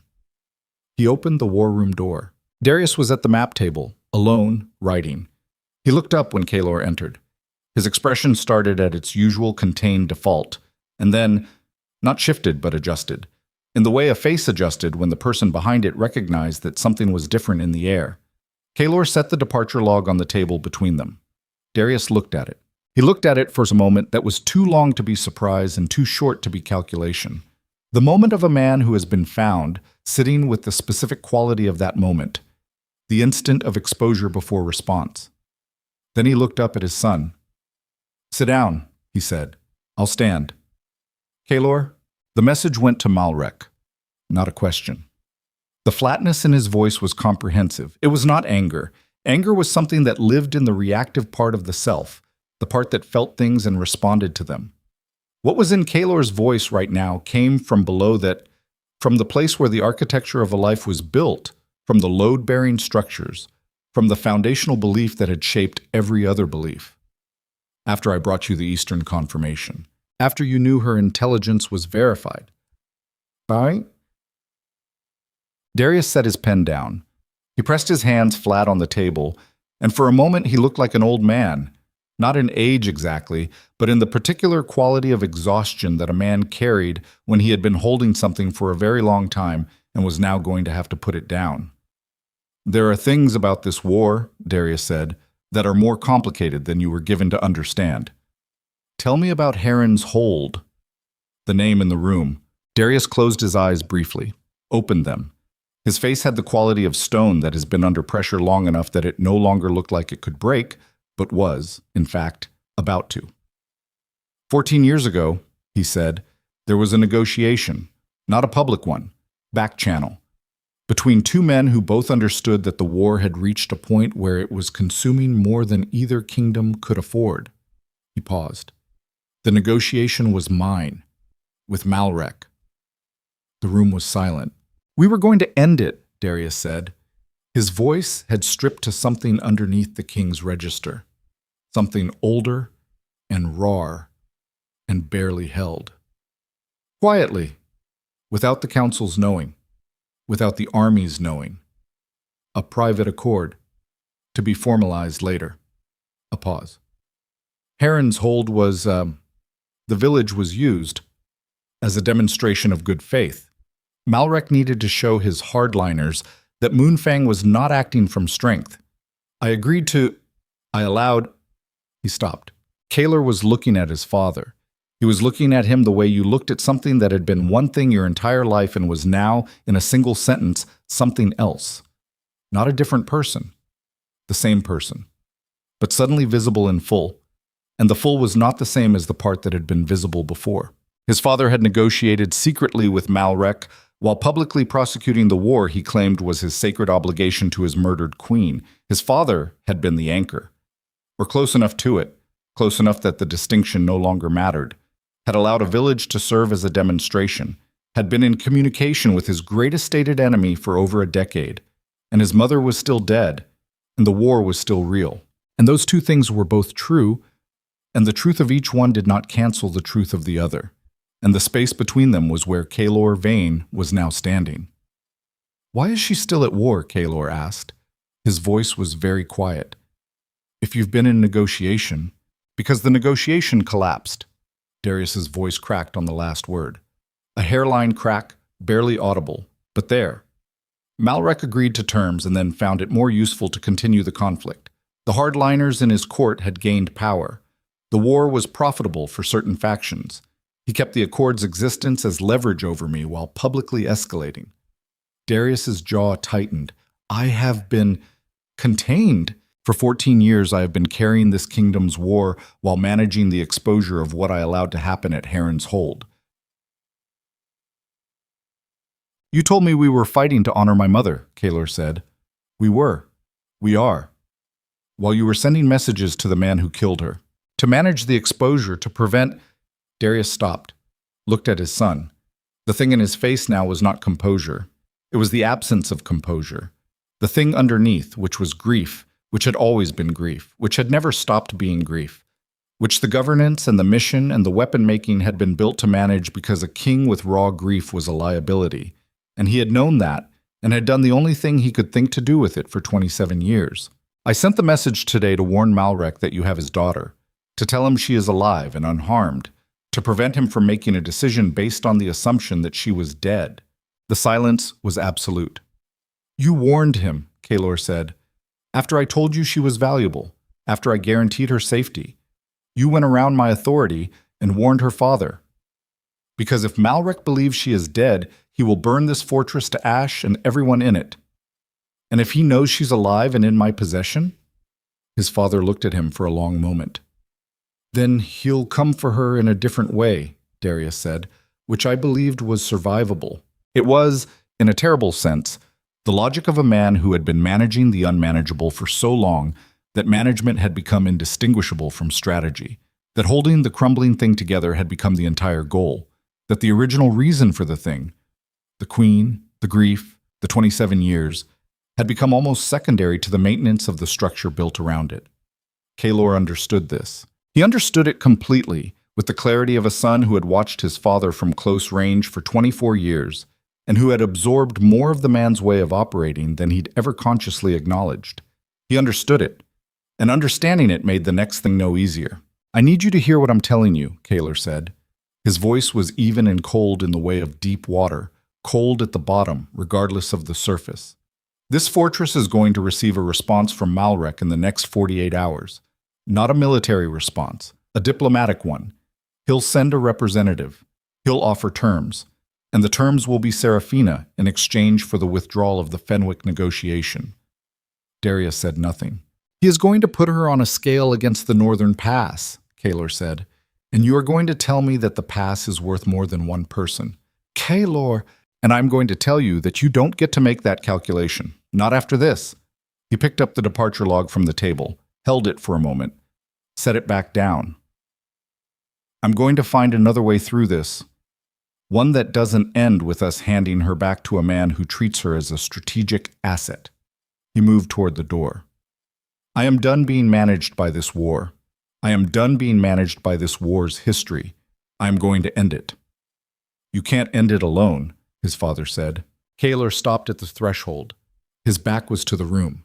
His hands were at his sides, and the cold was in his knuckles, and everything that had been built in him over 24 years was pressing against the moment like a current pressing against a new shore.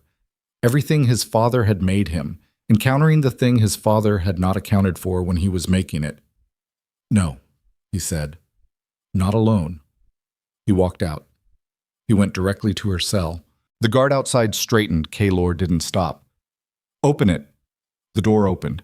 Seraphina was standing, not pacing, standing the way she'd been standing since he'd known her, present and upright, and already reading his face before he'd had time to arrange it into anything deliberate. She read it. He watched her read it, watched her eyes take in the quality of what he was carrying, and begin, with the speed of a person who had grown up in rooms where information was survival, to understand the shape of what had happened. Your father, she said. Yes. He told my father you have me. Yes. She absorbed this. Her jaw moved slightly. Her hands, at her sides, closed once and opened. My father will send terms, she said. Yes. And you're here because... She stopped, looked at him with those extraordinary green eyes, with the directness that was her fundamental nature, with the weight of everything they had built in 4 days across a table in a cell at the far edge of an empire. Because you've decided to do something that has no road back. Kaelor looked at her. Yes, he said. The lantern held its light. Outside the window, far in the distance, coming up the valley road from the south, with the slow and certain momentum of a force that had been set in motion before anyone inside the fortress was ready for it, the first riders appeared on the ridge. Valtheran colors. Not an army. An envoy. And behind the envoy, stretching back along the valley road farther than the window could contain, the dark shapes of 10,000 soldiers moving in the patient, terrible rhythm of men who had not come to negotiate but to ensure that the negotiation went the way their king required. Seraphina saw it too. He didn't come for me, she said quietly. He came to take back what's his and remove the problem permanently. She turned from the window to Kaelor's face. Her voice was steady. Her hands were not. If you do whatever you're about to do, you become his primary target. Not just Moonfang's heir. You. Personally. I know, Kaelor said. She looked at him for a long moment with the expression of a woman who was making a decision she understood fully, who was not pretending the cost was small, who was choosing anyway. Then we do it together, she said. And Kaelor Veyne, who had been built to be a weapon, who had been forged in 24 years of a war, he now understood differently than he had yesterday, who had found his mate in the mud of a battlefield and carried her into a fortress, and sat across a table from her in the late evenings and listened, who had just watched the foundation of his father's empire develop its most visible crack, stood in a cell with an enemy princess, and felt for the first time in his life the specific and terrifying freedom of a man who had chosen what he stood for rather than been assigned it. There was no road back from this. Good. He had never wanted to go back anyway. The envoy rode through the valley gate under a white banner that meant nothing. White banners meant negotiation. White banners meant both sides had agreed, temporarily, to speak instead of bleed. But the 10,000 soldiers stretching back along the valley road behind that single rider did not look like a negotiating posture. They looked like a sentence that had already been written, waiting for someone to read it aloud. Kaelor watched from the east wall as the envoy entered the outer courtyard. The man was well-dressed, late 40s, with the particular bearing of someone who delivered difficult messages for a living and had developed a professional relationship with the danger of that work. He carried a sealed letter in his right hand and rode with the specific, unhurried quality of a man who knew the people watching him from the walls had already counted his army and understood the arithmetic. Vask appeared at Kaelor's shoulder. 10,000 at minimum, Vask said. He's got cavalry on the western approach we can't see from here. Relin counted the dust. How long before they can position for siege? 4 hours. Maybe less. They moved fast for a force that size. Vask paused. He didn't come to negotiate. No, Kaelor agreed. He came to demonstrate that the negotiation is a formality. He turned from the wall and went down. The envoy was received in the outer hall, not the council room, not with the courtesy of being brought inside the fortress proper. Kaelor stood at the hall's center with Vask at his right and 2 of his senior officers flanking. No throne, no ceremony, just stone and firelight, and the cold that came through the hall's high windows, regardless of season. The envoy dismounted outside, walked in, and presented the letter with the practiced deference of a man who had been given explicit instructions about tone and was following them. He had a narrow face and careful eyes that moved over Kaelor with the assessment of someone cataloging threat. Kaelor broke the seal. Read. The letter was from Malrek Valtheris. It was written in the formal register of diplomatic correspondence, which meant every word had been chosen with the precision of a blade. The phrasing was polite in the way that a siege engine was polite before it fired. The terms were as Kaelor had predicted. Seraphina returned to Valtherin custody before sundown. In exchange, the Fenwick negotiation withdrawn, the forward campaign suspended for 1 year, and a formal acknowledgement from Moonfang that the border incident at Heron's Hold constituted unprovoked aggression. The last term was the architecture of the thing. The public acknowledgement of Heron's Hold was not peace. It was the mechanism by which Malrek would dismantle Moonfang's standing in every surrounding territory, would pull the thread that unraveled the kingdom's moral authority, would give every lord with a grievance against Darius Veyne the formal pretext to withdraw loyalty. The Fenwick negotiation wasn't even the real weapon. The acknowledgement was the real weapon. Kaelor folded the letter, looked at the envoy. Tell King Malrek his terms have been received, he said. And the response? He'll have it before sundown. The envoy nodded with the practiced neutrality of his profession and left. The horse's hooves on the courtyard stone faded. The outer gate closed. Vask said, You have 4 hours. I know. What are we doing in 4 hours? Kaelor looked at the fire in the hall's hearth for a moment. The fire didn't have an opinion. It just burned with the honest simplicity of things that had only one function and performed it without complication. We're opening the gates, Kaelor said. Vask went very still. Not in surrender, Kaelor said. On our terms. Our timing. We bring this out into the open where it cannot be managed quietly by either king. He turned. Get me Seraphina.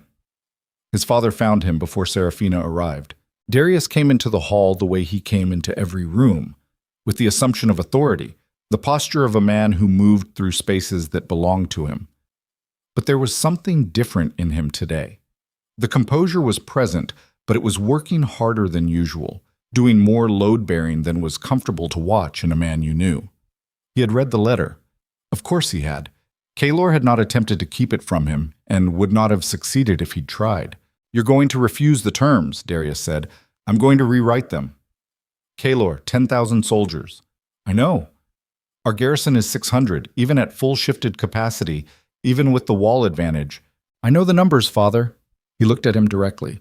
The look between them was different now than it had been yesterday, different than it had been his entire life. Not hostile, not even entirely cold, but changed in the way things changed when you had seen something fully and could not unsee it. I'm not going to fight 10,000 men from behind this wall.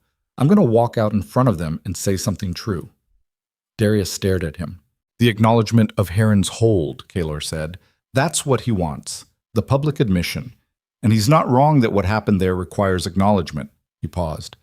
But he's wrong about what happens after. You can't control what happens after you've handed him that admission. I can if I'm the one who makes it, on my terms, not his. Before both armies. before both councils. On ground I choose. Kaelor held his father's eyes.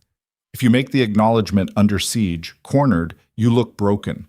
If I make it voluntarily, with context, with Seraphina standing beside me as my mate, and the future Queen of Valthera, who chose this, that's a different document entirely. The silence between them. His father's face was doing the thing it did when something was working through him. The adjustment, the recalibration, the internal revision that happened too deep to show on the surface, but showed in the stillness, in the quality of the held pause.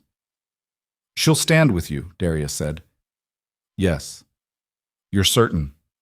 "Yes." His father looked at him for a long time. Looked at him the way a father looked at a son, when the son had become something the father had not specifically planned for, but could not say was wrong. The look was complicated. It had grief in it and something else, something that sat close to the grief but was distinct from it, something that might have been, if Darius Veyne had been a man who allowed himself such things, the specific and quiet pride of watching a person exceed their design. "There is a cost to this," Darius said, "what you're about to do. Malrek will not accept it as the ending he planned." "No," Kaelor agreed. "He'll fight. Then we fight." "Then we fight," Kaelor said. "But we fight on honest ground, not behind a wall with a secret at the center of it." His father was quiet for one more long moment. Then he said, "I'll stand with you, on the ground." Kaelor looked at him. "Whatever else I've done," Darius said, and the rawness was in his voice again, close to the surface now rather than buried. "She was my queen, and this ends in her name, not his." Kaelor nodded. "Once." They did not embrace. They were not those men. But the nod was its own complete language, containing things that neither of them had the words for, and both of them understood. Seraphina was brought to the council room. She had heard the movement in the fortress, heard the quality of urgency in the boots on the stone, the changes in patrol rotation, the sounds of preparation that were different from the sounds of routine. She was already standing when Kaelor came in, already carrying the expression of someone who had been reading the air for the past hour and had formed an assessment. He told her the terms. She listened without interrupting. Her face went through something complicated when he read the Heron's Hold acknowledgement, something that was not satisfaction but was adjacent to it, the expression of a person hearing a wound named correctly after a long time of it being named wrong. "He wants me back," she said when he finished. "Yes." "And you're not going to give me back?" "No." She looked at him steadily. "You understand that refusal means he commits the full force. What's behind that envoy isn't a bluff." "I know." 600 against 10,000. "I know the numbers," he said, the same thing he'd said to his father, with the same quality of measured patience. "I'm not proposing to fight 10,000 men. I'm proposing to remove his reason for commitment." He paused. "Which is you, or rather, what you represent to him." She understood him. She was quick, this woman. Quick in the way that came not from speed exactly, but from depth, from having a mind that processed multiple things simultaneously and assembled them into understanding faster than most. "You want me to publicly reject him," she said. "I want you to publicly choose," Kaelor said. "There's a difference. Rejection is reactive. Choice is its own authority." Her green eyes held his. The lantern was not between them this time. They were standing close enough that the light from the window was the same for both of them, the same gray morning falling on both their faces. "If I stand with you out there," she said quietly, "and declare the mate bond before his army, I am no longer his daughter. I am no longer Valtherin in any way he would recognize. Everything I was in that court, every relationship, every connection to the life I had, it's finished." "Yes," he said. He didn't soften it. She didn't want it softened. "And if I don't, then you go home," he said. "And I find another way, slower, more expensive." He paused. "And wrong." She looked at him for a long moment. What was in her face was not the performed courage that people deployed when they were uncertain and trying to conceal it. It was the other kind, the kind that came from having thought the thing through completely, from having looked at the cost from every angle and arrived at the choice by a route that was clear-eyed rather than desperate. "I've been his property since I was born," she said. Her voice was steady, not hard. There was grief in it, the specific grief of a decision that was right and still costly. I've never chosen anything for myself except the army, and even that was running away rather than toward. She paused. I want to do something that is unambiguously forward. Then let's go, Kaelor said. The fortress gates opened at the 4th hour. Not violently, not as a breach or a surrender. They swung wide with the deliberate ceremony of a choice, the fortress choosing to step outside itself, to bring its truth into the open air where it could not be contained by walls. Kaelor came through the gate first. He was in armor. Not the field armor of the Eastern Skirmish, but the formal war armor of Moonfang's crown prince, black and severe, built for weight and presence, the kind of armor that said something specific about the person inside it before they spoke. His wolf was present in the way his wolf was always present on the verge of something significant. Not in shifted form, but close to the surface. A pressure behind the eyes. A quality in the way he moved that was slightly more than human. The animal and the man occupying the same body with the shared purpose that happened only under specific conditions. Behind him came Darius, the king of Moonfang, dressed in war regalia that had not been worn in 12 years, moving with the weight of a man who had decided that the cost of honesty was worth paying and had accepted the bill. He was pale. He was upright. Behind Darius came Seraphina. She had been given armor. Not borrowed equipment this time, but something Kaelor had asked the fortress armorer to fit that morning. A breastplate, shoulder guards, greaves, all worked in Moonfang's dark metal, but with the deliberate absence of Moonfang's sigil. She was no one's heraldry right now. She was only herself. Her golden hair was down. She had made that choice herself. He had noticed when she came to the gate, said nothing about it. Some statements were complete without commentary. The Valtheran army was arrayed across the valley floor with the professional efficiency of a well-funded, well-trained force that had done this many times. 10,000 soldiers in formation, cavalry on the flanks, pike infantry in the center blocks, archers staged at intervals. The morning light caught the metal and made it comprehensive and cold and very, very present. At the front, on a gray horse, sat King Malrek Valtheris. Kaelor had seen paintings. Paintings had not been adequate. Malrek was a man who had spent his life weaponizing his own appearance, tall in the saddle, with the gray-shot beard and the particular stillness of a man so accustomed to commanding the largest force in any room that stillness had become his primary language. His eyes found his daughter immediately. The efficiency of the finding was itself a communication. Kaelor watched Seraphina look at her father. He watched her face do the thing it did in difficult moments, the compression, the processing, the arrival at a position that she then occupied fully and without revision. He watched her find whatever she needed in herself and settle into it. Then she looked away from Malrek. She looked at Kaelor. He gave her a nod that was not instruction but acknowledgement, the nod of a man who was standing next to someone and choosing to stand there. She stepped forward. The move was subtle, barely a foot of space, barely a repositioning, but in the language of bodies before armies, it was declarative. She moved out of the group and stood beside Kaelor, slightly forward, her own ground. Malrek's horse shifted. Seraphina, his voice carried across the valley with the practiced projection of a man who had learned to make his voice fill physical space the way others filled rooms with presence. Come forward, she said, clearly and without theatrical amplification, simply letting her voice carry the way it naturally did when she meant something. I'm where I intend to be. The valley was very quiet. 10,000 soldiers were quiet in the specific way that large bodies of people became quiet when something unexpected had happened, and the instinct was to wait for more information before moving. Malrek looked at her for a long moment. Then his eyes went to Kaelor with the quality of a man reassigning blame. You've done something to her, he said. Not with the heat of immediate fury. That would come later. Right now he was still in the controlled register, the king register, the man who believed the situation was manageable. Whatever you've said, whatever you've promised, he's my mate, Seraphina said. The words hit the valley. Mate bonds were not obscure knowledge. In a world where alphas and pack bonds were the architecture of power, everyone from generals to foot soldiers understood what the declaration meant. It was not metaphor, it was not political alliance dressed in romantic language. It was a structural claim, the deepest biological and spiritual architecture available in this world. And it was irrevocable, and everyone in that valley knew it. Malrek's face changed. The control held, Barely, visibly. But what moved beneath it was something that had nothing to do with strategy. It was the thing beneath the king, which was the father, and the thing the father was feeling was not grief. It was rage, but a specific register of rage, the kind that came from possession rather than love, from the violation of ownership rather than the loss of someone genuinely cherished, which told Kaelor everything he needed to know about Malrek Valtheris that the intelligence reports had not.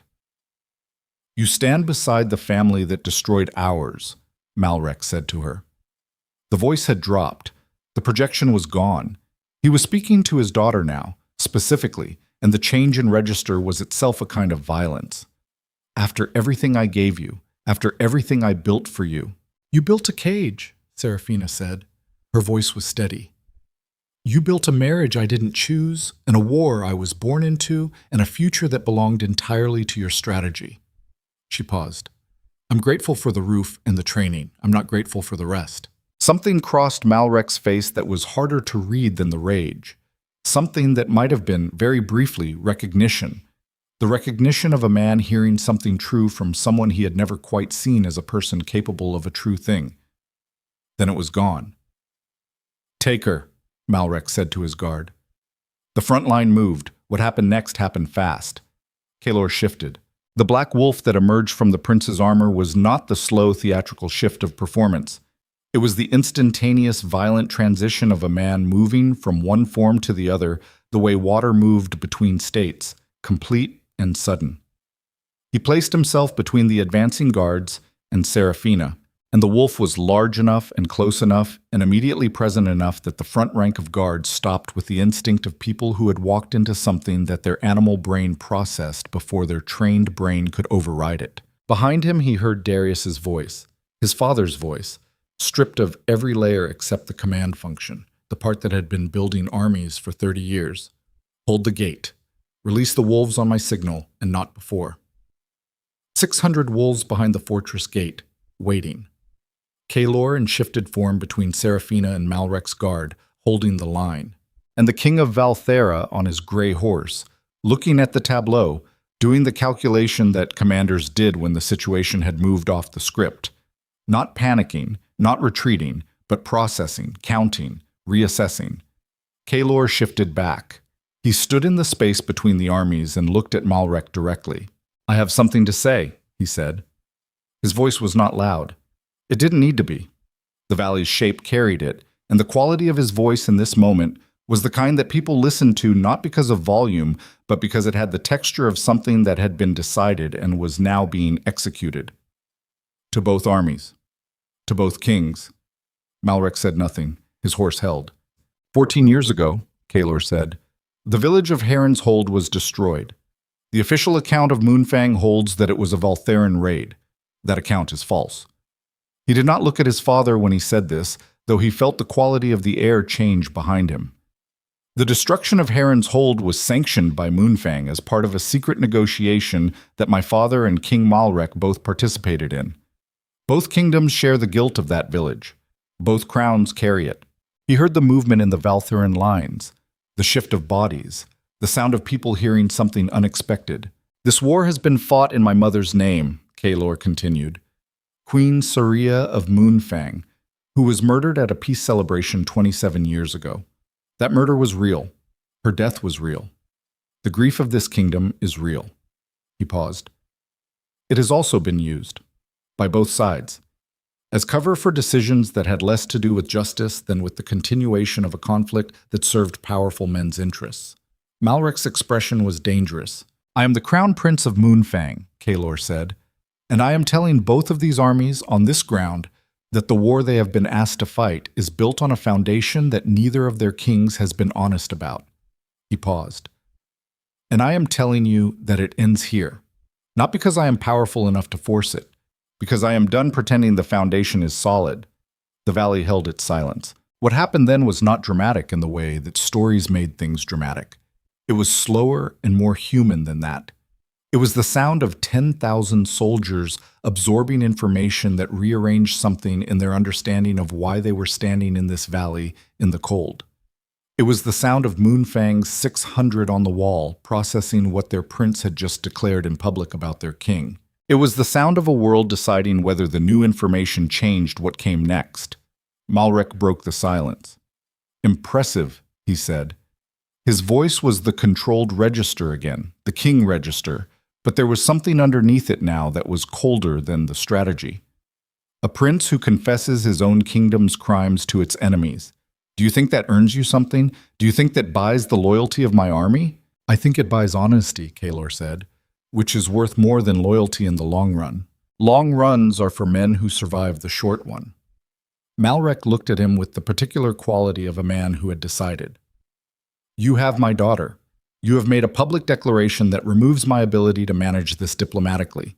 You have confessed crimes that Fenwick will use as legal basis for closing the pass. He paused. You've left me no option but to demonstrate what happens to kingdoms that take what belongs to me. She is not yours, Kaelor said. She is my blood. She is her own, Kaelor said.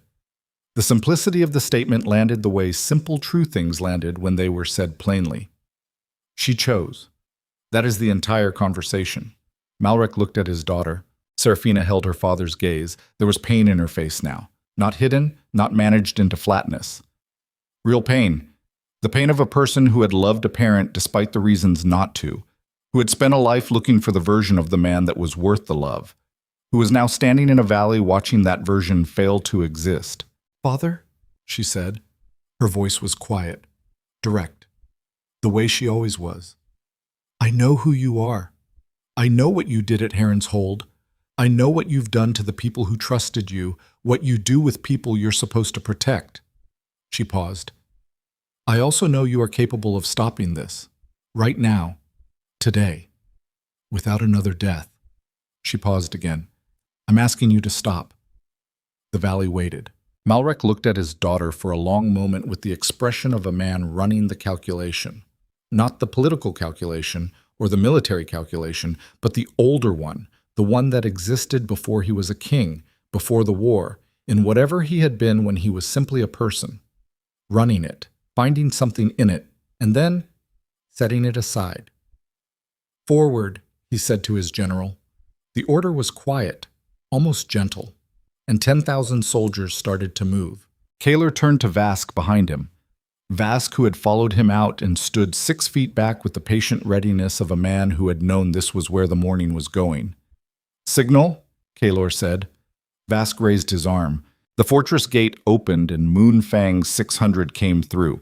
Not 600 men, 600 wolves, full shifted, moving with the concentrated, terrifying efficiency of a pack led by an alpha who had been building toward this his entire life without knowing this specific morning was the destination.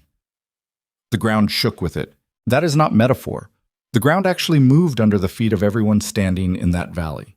The vibration of 600 shifted wolves running at full pace transmitted through the earth like a physical fact. And at the front of those 600, in the black wolf form that was large enough that the soldiers running beside him were visibly smaller, Kaelor. The collision of the lines was catastrophic and controlled simultaneously. Catastrophic because war always was.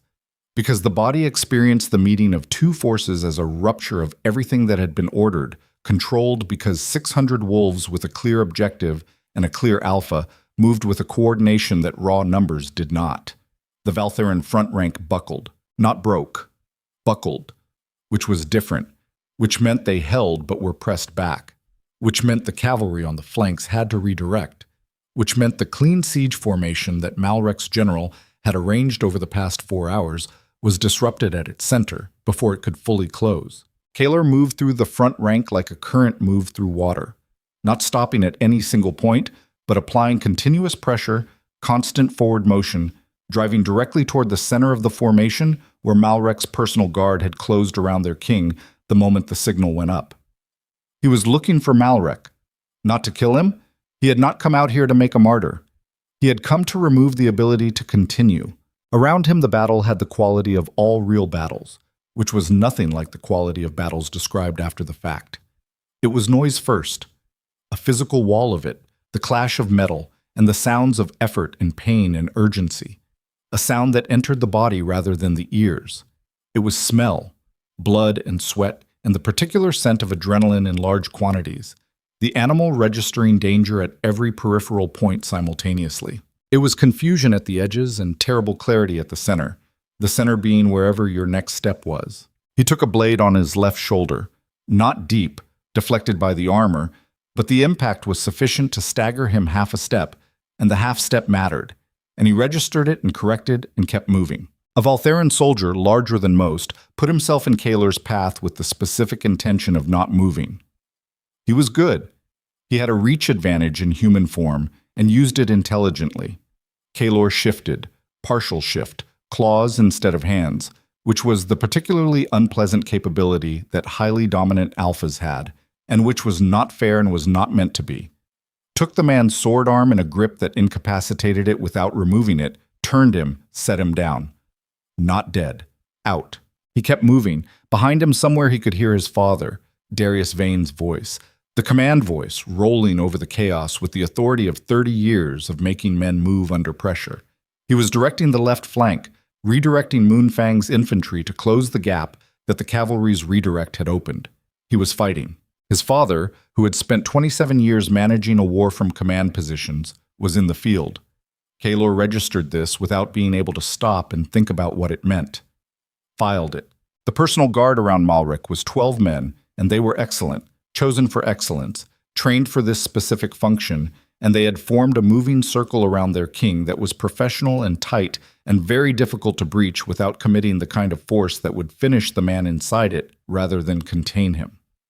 Kaelor stopped moving. He shifted fully back to human form, stood in the middle of the battle and looked at the circle of guards. Then he looked at Malric inside it. The king of Valthera was watching him. He was armed, and he had not run. Kaelor noted this, filed it, recognized it for what it was. Malric Valtheris was not a coward. He was many things, most of them destructive, but coward was not on the list. "Call it off," Kaelor said, loud enough to carry, directly to Malric. "You'd have to kill me," Malric said. "I'm not going to kill you," Kaelor said. "Your daughter asked you not to do this. I'm asking you not to do this.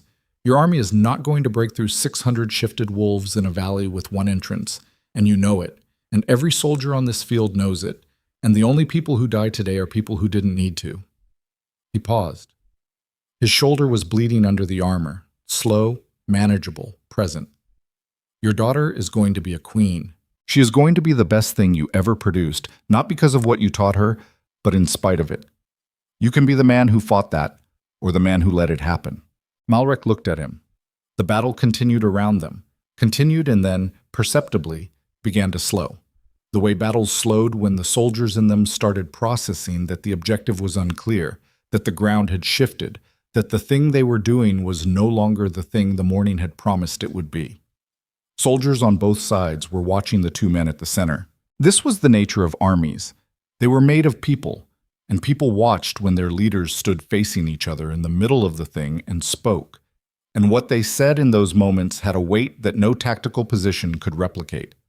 Malric's guard held their formation. Malric sat on his horse inside it. And then from somewhere behind Kaelor, from the edge of the battle where the rear ranks were, a shout. A different kind of shout. Not the shout of combat, but the shout of alarm, which was a different frequency, a different shape in the air. Kaelor turned. The eastern ridge which had been clear 10 minutes ago. On it now. Riders. Not Valtheran colors. Not Moonfang. A third set of colors that Kaelor did not immediately recognize, and then did. Fenwick colors. The gold and black of the eastern territories, and the riders were not alone. They were backed by a force that was small but positioned perfectly on the ridge above the valley's single entrance, and a force on a ridge above a valley didn't need to be large to be decisive. Fenwick had come, not to honor his arrangement with Malric.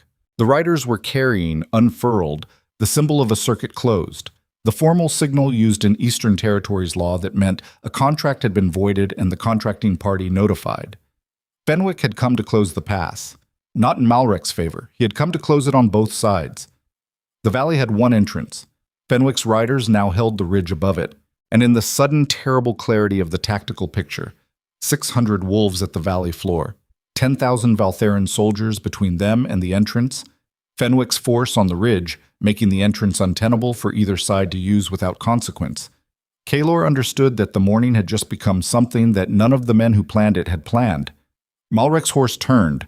The king's eyes went to the ridge. He saw the colors. He understood the picture. The calculation moved across his face like weather. Then his eyes came back to Kaelor. And in those eyes, for the first time since the white banner had come up the valley road, something that was not strategy, something that was the thing beneath strategy, the thing that lived in a man before the king was built on top of him, raw and cornered, and finally stripped of the management that 27 years of power had provided. The sky above the valley had gone the color of iron. The wind came down the ridge. Both armies held, and Kaelor Veyne stood between them in his blood-marked armor, his shoulder wet under the plates, his wolf present and barely contained, his mate behind him somewhere in the chaos. She had not stayed at the gate. He knew that without looking, because she was not the kind of person who stayed at gates. And he looked at the king of Valthera and understood that the next 60 seconds were going to determine whether this valley produced a new world or consumed the one that existed. He had 600 wolves. Malrek had 10,000 soldiers. Fenwick had the ridge. And somewhere in the iron-colored sky above all of it, the first crack of thunder moved across the clouds with the indifference of a world that had been watching kingdoms rise and fall for longer than any of them could count, and had decided to make no comment on the matter beyond the simple and comprehensive observation of its own ongoing presence. The thunder rolled across the valley and didn't stop. It moved from west to east in a long continuous peal, the kind that didn't crack and end but unfolded like a sentence that kept finding more to say, and under it the two armies stood in their positions with the particular tension of forces that had been moving toward collision and had suddenly run into a variable that neither of their commanders had put in the plan.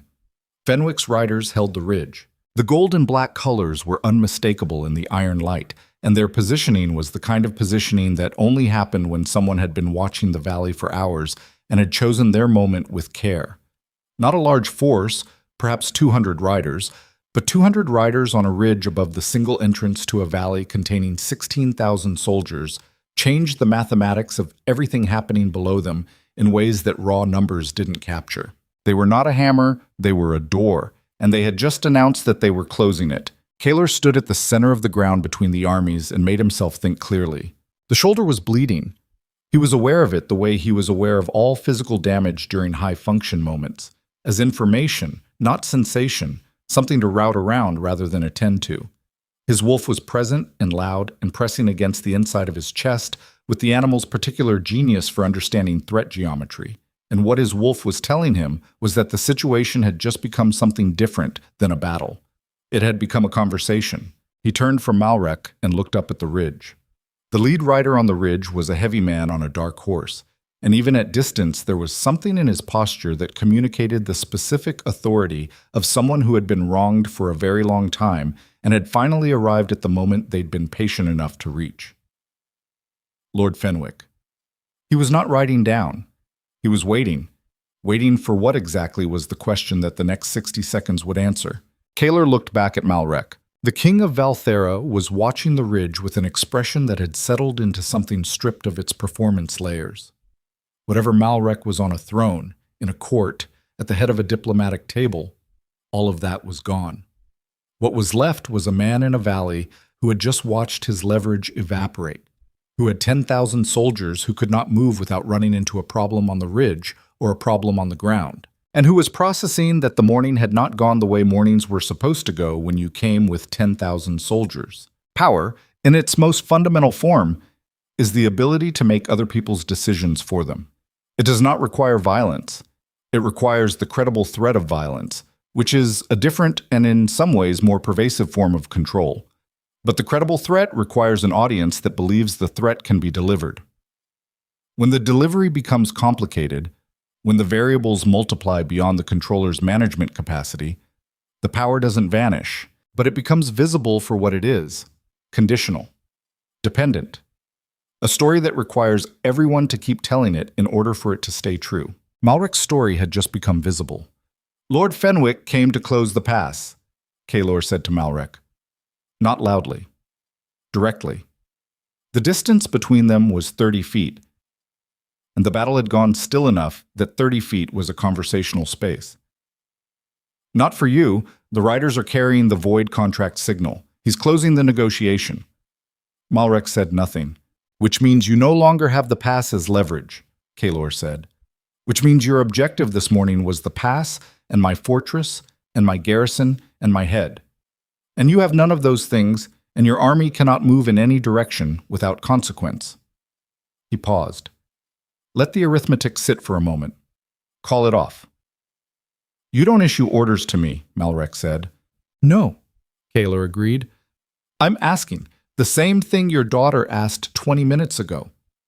He looked at the older man, looked at him without hostility, which was in some ways more difficult than looking at him with it, because hostility required only distance, and distance was easy.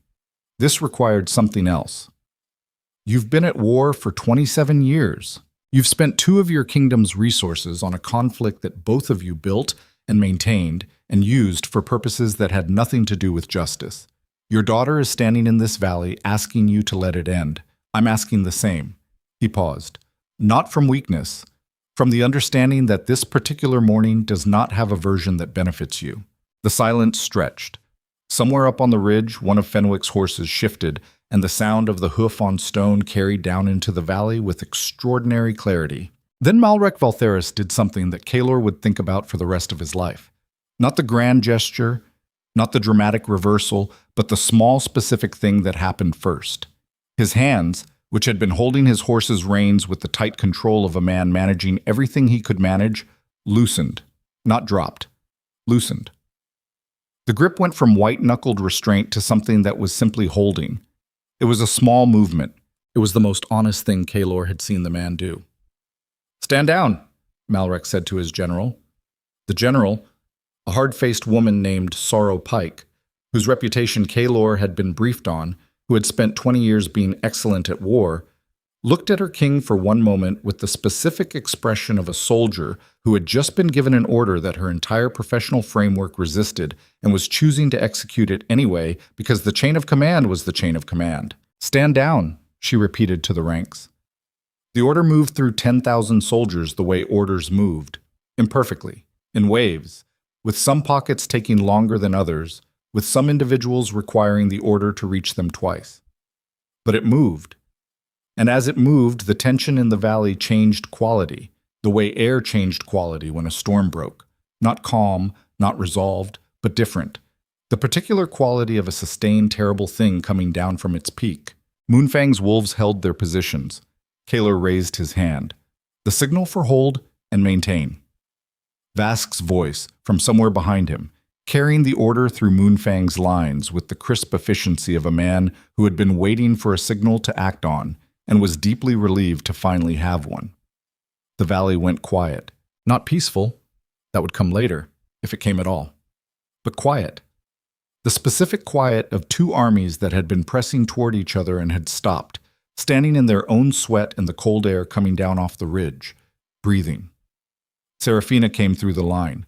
She had been in the rear, which meant she had been in the rear for approximately 4 minutes before finding a way not to be, which was about what Kaelor had expected. She was on foot, her golden hair catching the iron light, moving with the slight unevenness of the leg that she redistributed her weight around and did not let stop her. She crossed the ground between the armies with the directness that was her fundamental nature. No performance, no ceremony, just the forward motion of a person who knew where she was going. She stopped 6 feet from her father's horse. Father and daughter looked at each other across those 6 feet in a silence that had everything in it. 20 years of complicated love, of a man who had used the people closest to him without recognizing the using as harm, of a daughter who had loved him anyway and was standing in this valley in the armor of his enemy because the loving had finally run out of the capacity to cover the cost. "You could have let it end differently," she said to him.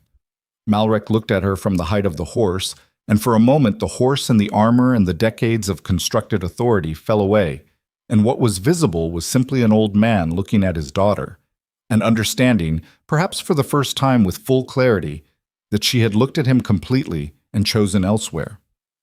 "I know," he said. 2 words, stripped bare. The most honest thing Kaelor had heard him say. Seraphina nodded. The nod was not forgiveness. It was acknowledgement. the thing that sometimes had to come before forgiveness, the acceptance that the wound was real and had been seen and named correctly, and that naming it was the first step of the long work that came after. "Then let's talk about what comes next," she said. What came next took 3 days. The negotiations happened in Moonfang Fortress, at the map table, with the map replaced by a fresh one that showed both kingdoms without the marking of battle positions and siege routes, just geography, just land, just the physical fact of two territories that existed beside each other and had been trying to destroy each other for the better part of 3 decades. Fenwick came down from the ridge on the first evening, having received a formal invitation from Kaelor that acknowledged the legitimate grievance of Heron's Hold and offered the full record of what had actually occurred in that village 14 years ago. He came with 12 riders and a watchfulness that years of being right about a wrong thing produced in a man.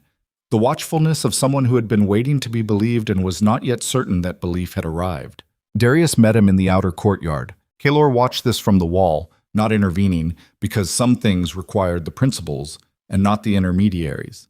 He watched his father stand in front of the Lord, whose family had died under decisions that Darius had sanctioned, and he watched his father say something that he could not hear at distance, but that he knew by the quality of Fenwick's response, the long stillness, the single sharp exhale. The way the watchfulness in the Lord's posture changed to something that was not yet trust, but was no longer the tensed readiness for another lie.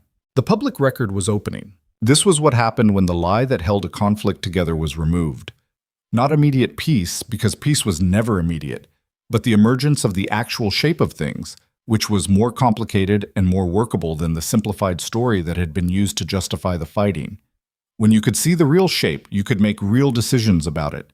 When you could only see the story, you were trapped inside the story's logic, which required the conflict to continue in order for the story to remain coherent. 27 years. 2 kings. 1 war built on 1 murder and 1 secret negotiation and 1 village and decades of managed escalation that had consumed lives neither of them had counted carefully. The human cost of sustained dishonesty at the highest levels of power was not abstract. It lived in the soldiers who had spent their youth at the border. It lived in the families who had received the news. It lived in Fenwick's face in the outer courtyard of a fortress that had kept the record his family had been owed for 14 years. Power that consumed honesty to sustain itself eventually consumed itself. Not immediately, not cleanly. History was full of dishonest powers that lasted generations, that spread the damage across so many lives that no single point of collapse was obvious. But the consumption was always happening, the structural integrity always declining, the load-bearing capacity of the central lie always decreasing under the weight of everything built on top of it. The question was never whether it would collapse. The question was what was left standing when it did, and who had built it to last. On the second day, Kaelor sat across the map table from Malrek Valtheris. They were alone, which had been Malrek's condition for the meeting, and which Kaelor had accepted after speaking with Seraphina about it the night before. She had said, "He'll try to find you. He'll look for the angle that works on you specifically." Her voice had been even and clear, and there had been the specific sadness of a person who knew a man's tactics because they'd been used on her for 20 years. "Know that going in, and you'll be fine." Malrek looked older in the daylight of a room without ceremony. The gray in his beard was more visible. The lines in his face were the lines of a man who had been carrying something for a long time and had recently put part of it down, and the putting down had left a visible vacancy in his posture that was unfamiliar on a man so accustomed to being weighted with consequence. He looked at Kaelor across the table with the frank assessment of one strategist studying another. "You're better at this than I expected," Malrek said. "I was trained to be," Kaelor said, "by a man who learned from his own mistakes. That turns out to be the better education." Malrek almost smiled. The almost was genuine, a ghost of something that might have been, under different circumstances, a real response. "You have my daughter." "She has herself," Kaelor said. "I have her beside me. That's different." "You understand that legitimacy in Valthera will require more than a mate bond declaration in a valley." I understand that," Kaelor said. "I also understand that Valthera's current council is made up of 12 lords, 4 of whom opposed your eastern expansion, 2 of whom have been in quiet communication with Moonfang's border lords for years, and 3 of whom will follow whoever holds the strongest claim with the most stable support base." He held Malrek's eyes. Seraphina has the strongest claim. She has Moonfang's full alliance. She has Fenwick, who is the most respected voice in the Eastern Territories. And she has you, if you choose to support the transition formally rather than contest it. He paused. One of those versions of you survives in the history of both kingdoms as a man who ultimately chose his people over his pride. The other one doesn't survive at all. Malrek was quiet for a long time.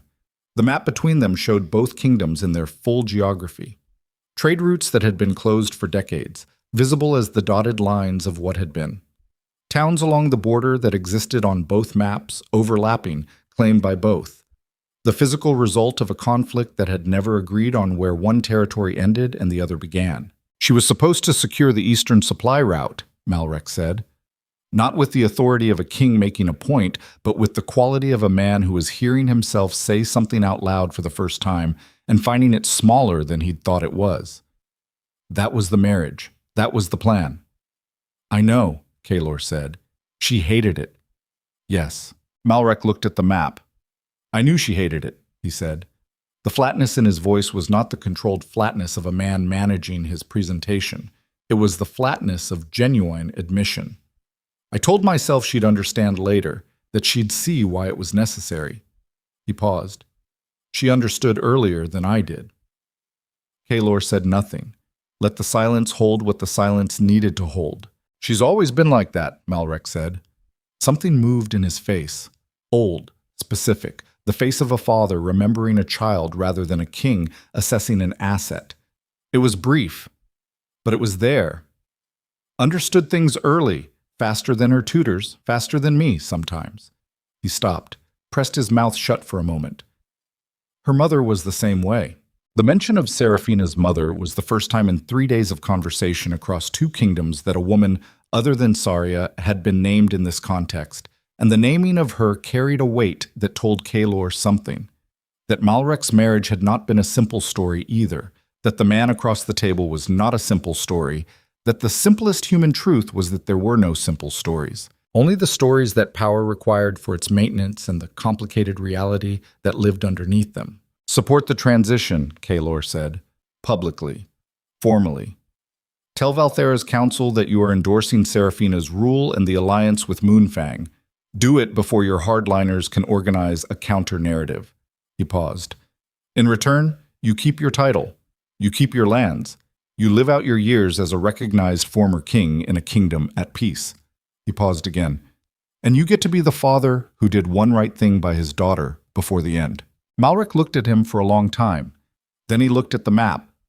Then he said, with the specific quiet of a man who had done the calculation and found it concluded, draw up the document. Seraphina was in the eastern courtyard when Kaelor found her, sitting on the low stone wall that ran along the stable side, looking at the ridge where Fenwick's riders had stood 2 days ago. They were gone now.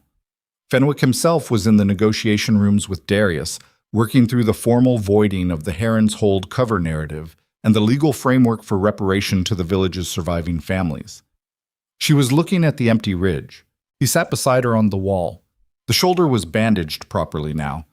The fortress physician had made pointed comments about how long he'd left it unattended, which he'd listened to with the patience of a man who understood the physician was right. It pulled when he moved. He was used to things pulling. She didn't ask how the meeting went. She read it off him the way she read everything, the quality of his movement, the set of his shoulders, the particular absence of the tension that had been in him for 3 days. He agreed, she said. He agreed. She nodded, looked back at the ridge. The sky over the ridge was clearing for the first time since the storm had threatened, the iron giving way to something lighter at the edges, a pale quality of light working its way through the cloud from the west. I don't forgive him, she said. I want to be clear about that. Not yet. She paused. Maybe not ever, completely. The things he did, not just to me, but to the village, to your mother's death, to every soldier on both sides who died for a war he was using for his own purposes. Those don't get cleared by one decision in a valley and one formal document. No, Kaelor agreed. But I understand him, she said. That's different from forgiving him. Forgiving someone doesn't require understanding. Understanding someone doesn't require forgiving them. She turned her face toward Kaelor. Her green eyes in the clearing light were less guarded than they'd been at any point since the mud of the battlefield, the specific quality of someone who had passed through the worst of the passage and was now on the other side of it, not unburdened, but differently burdened. He loved the power more than he loved the people who should have mattered. That's not a mystery, it's a choice. He made it so many times it became his nature. She paused. The question I've been sitting with for 2 days is whether that's what all power does. Whether it always does that eventually. To everyone? To everyone who holds it without someone to hold them accountable to the cost, she said. Your father came close. He was managing his own version of the same trap. She paused. What kept him from it completely was that you existed and you were honest with him. Kaelor looked at the ridge, the light at its edges. I wasn't always honest with him, he said. No. But you were honest with him when it mattered most, when the lie was the easier thing. She paused. That's all accountability ever actually asks. Not perfection, not constant confrontation, just the willingness to say the true thing at the moment it costs something. He thought about his father standing in the outer courtyard with Fenwick, about the quality of what he'd watched from the wall, the visible difficulty of it, the absence of the king's armor, the just-a-man quality of standing in front of someone you'd wronged and not having any official role to protect you from the weight of it. His father had done it without Kaelor having to ask him to. That had been the morning's unexpected thing.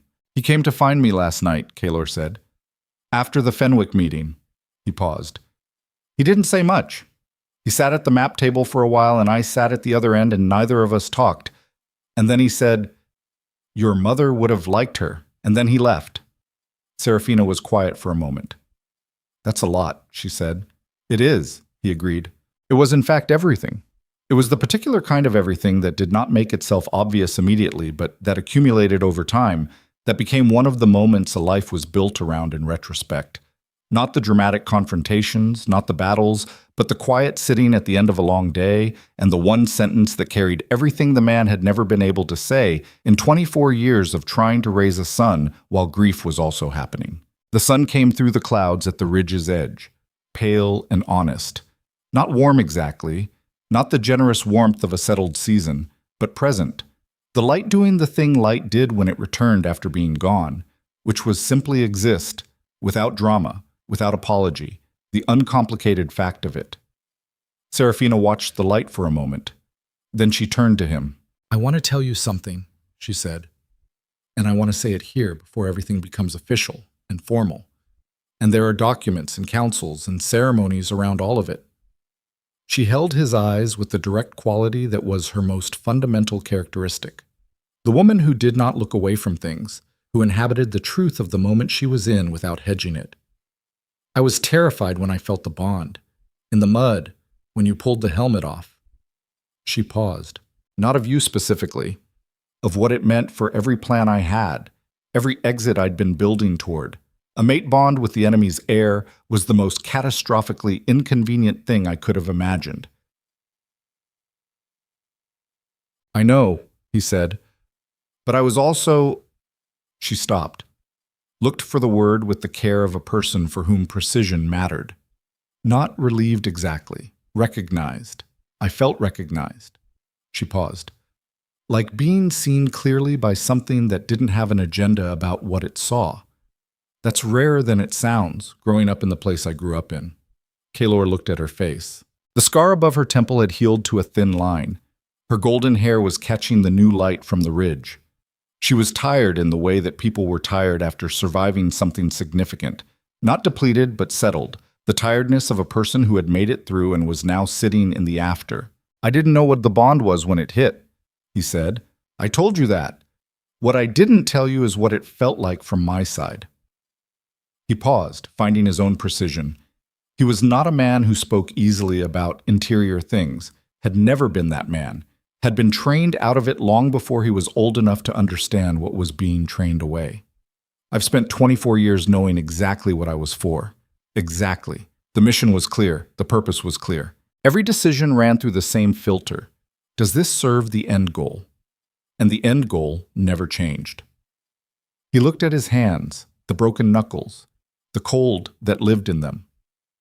In the mud, when it hit, the filter was just gone, not overridden, gone. And what was left was, I don't have a clean word for it. You don't need one, she said quietly. No, he agreed. You already know what it was. She did. He could see it in her face, the understanding that was not performed or interpreted, but simply matched. The two of them on the same side of the thing they were describing. This was what the bond was, at its core, beneath the mythology and the instinct and the ancient architecture of it. Not possession, not the gravitational claim that men like Malrek had mistaken it for when they used the language of it to justify control. It was recognition. The specific and irreplaceable recognition of being seen by something that knew you fully and was not afraid of what it saw and did not want to change it into something more convenient. That was rarer than power. That was rarer than kingdoms. The formal documents were signed on the third afternoon. In the council room that had held so many difficult conversations over the previous days, at the map table that had seen the shape of both kingdoms laid out and argued over and finally redrawn, not the borders were less important than everyone had spent 27 years believing, but the relationship, the terms, the formal acknowledgement of what had happened and what would happen differently. Malrek signed first. His hand was steady, and his face was the face of a man who had made his peace with a decision that cost him significantly and was choosing to experience the cost as payment rather than loss. The distinction was real. Payment implied something received. Loss implied only subtraction. He had chosen payment. Darius signed second. He held the pen for a moment before he wrote, looking at the document with the particular quality of looking that happened when a thing had been anticipated for so long that its arrival was both expected and strange. His queen had died for a war that this document was ending. He was alive and she was not, and the document did not change that, and he was signing it anyway, because the alternative was what she would not have wanted, which was her death becoming permanently productive for the continuation of something terrible. Honoring the dead did not require using their memory as fuel for destruction. It required building something they would have recognized as worth the loss. Kaelor signed third. Seraphina signed last. She pressed the seal into the wax with both hands, and the steadiness of someone performing an act they had already lived through 100 times in preparation, who had walked into the worst of it and come out the other side and arrived here, at this table, at this moment, not unscathed but undestroyed, which was the distinction that actually mattered. The document existed. Both kingdoms had a shape that was not defined by the war between them. The work would take years.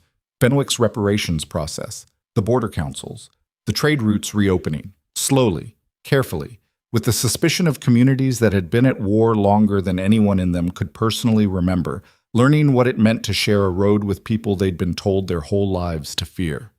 None of that was solved by a signature. Signatures were the beginning of things, not the end. But beginnings had to start somewhere. They had to start with someone willing to put their name on the first honest document. The months that followed had the quality of reconstruction, not the dramatic rebuild of the stories, not the triumphant rising from ash, but the slow and ordinary and profound work of people beginning to believe a different version of what was possible. Soldiers who had spent years at the border assigned to other postings, families receiving news that the conflict they'd been sending their children to was over, which produced a complicated grief of its own. The mourning of the meaning that had organized suffering, the loss of the story that had made the dying make sense, the necessary and painful process of finding sense in a framework that did not require ongoing sacrifice to hold together. Seraphina returned to Valthera with Kaelor beside her. Her entry into the capital was not triumphant in the conventional sense. There were no processions, no theatrical declaration. She arrived as herself, in her own armor, accompanied by Moonfang's heir and Moonfang's king and the lord of the Eastern Territories whose endorsement carried the specific authority of a man who had been right about something for 14 years and had finally been publicly acknowledged as such. She arrived with the documents and the facts and the full record of what her father's reign had cost, and she asked the council to look at it. They looked. The four lords who had opposed the Eastern expansion for years recognized immediately what had been handed to them. The two who had been in quiet communication with Moonfang's border lords understood that the quiet communication had finally produced something concrete. The hardliners, The three who had the most to lose from a peace that removed the threat of Moonfang as the organizing principle of Valtheran identity, made their objections loudly and at length and were heard and then overruled by a council that had the full record in front of them and found the record more compelling than the objection. Malric stood before the council and endorsed his daughter's succession. He said, "She is more capable than I have been." He said it without the performance of false modesty, which would have made it less. He said it as a plain statement of what he had observed over a lifetime of watching a person become more than the uses he had assigned to her. The council ratified Seraphina as Queen of Valthera. The ratification took 3 months to finalize through all the formal processes. During those 3 months, Kaelor moved between the two capitals with the patient consistency of a man who understood that presence was its own argument, that the physical reality of the Crown Prince of Moonfang sitting in Valtheran council meetings, contributing to Valtheran logistics problems, learning the names of Valtheran lords and the specific concerns of Valtheran border communities, was more persuasive than any declaration. He was not performing goodwill. He was learning a kingdom he intended to be allied with for the rest of his life. There was a difference, and people felt the difference, and feeling it changed things in the slow, accumulative way that real things changed. On the night of their formal union, not the ceremony itself, but the night before it, the night when the preparations were complete and the morning was coming and the thing that had started in the mud of a battlefield was about to be formalized under the banners of two kingdoms. Kaelor stood on the wall of Valthera's capital city and looked out at the city lights.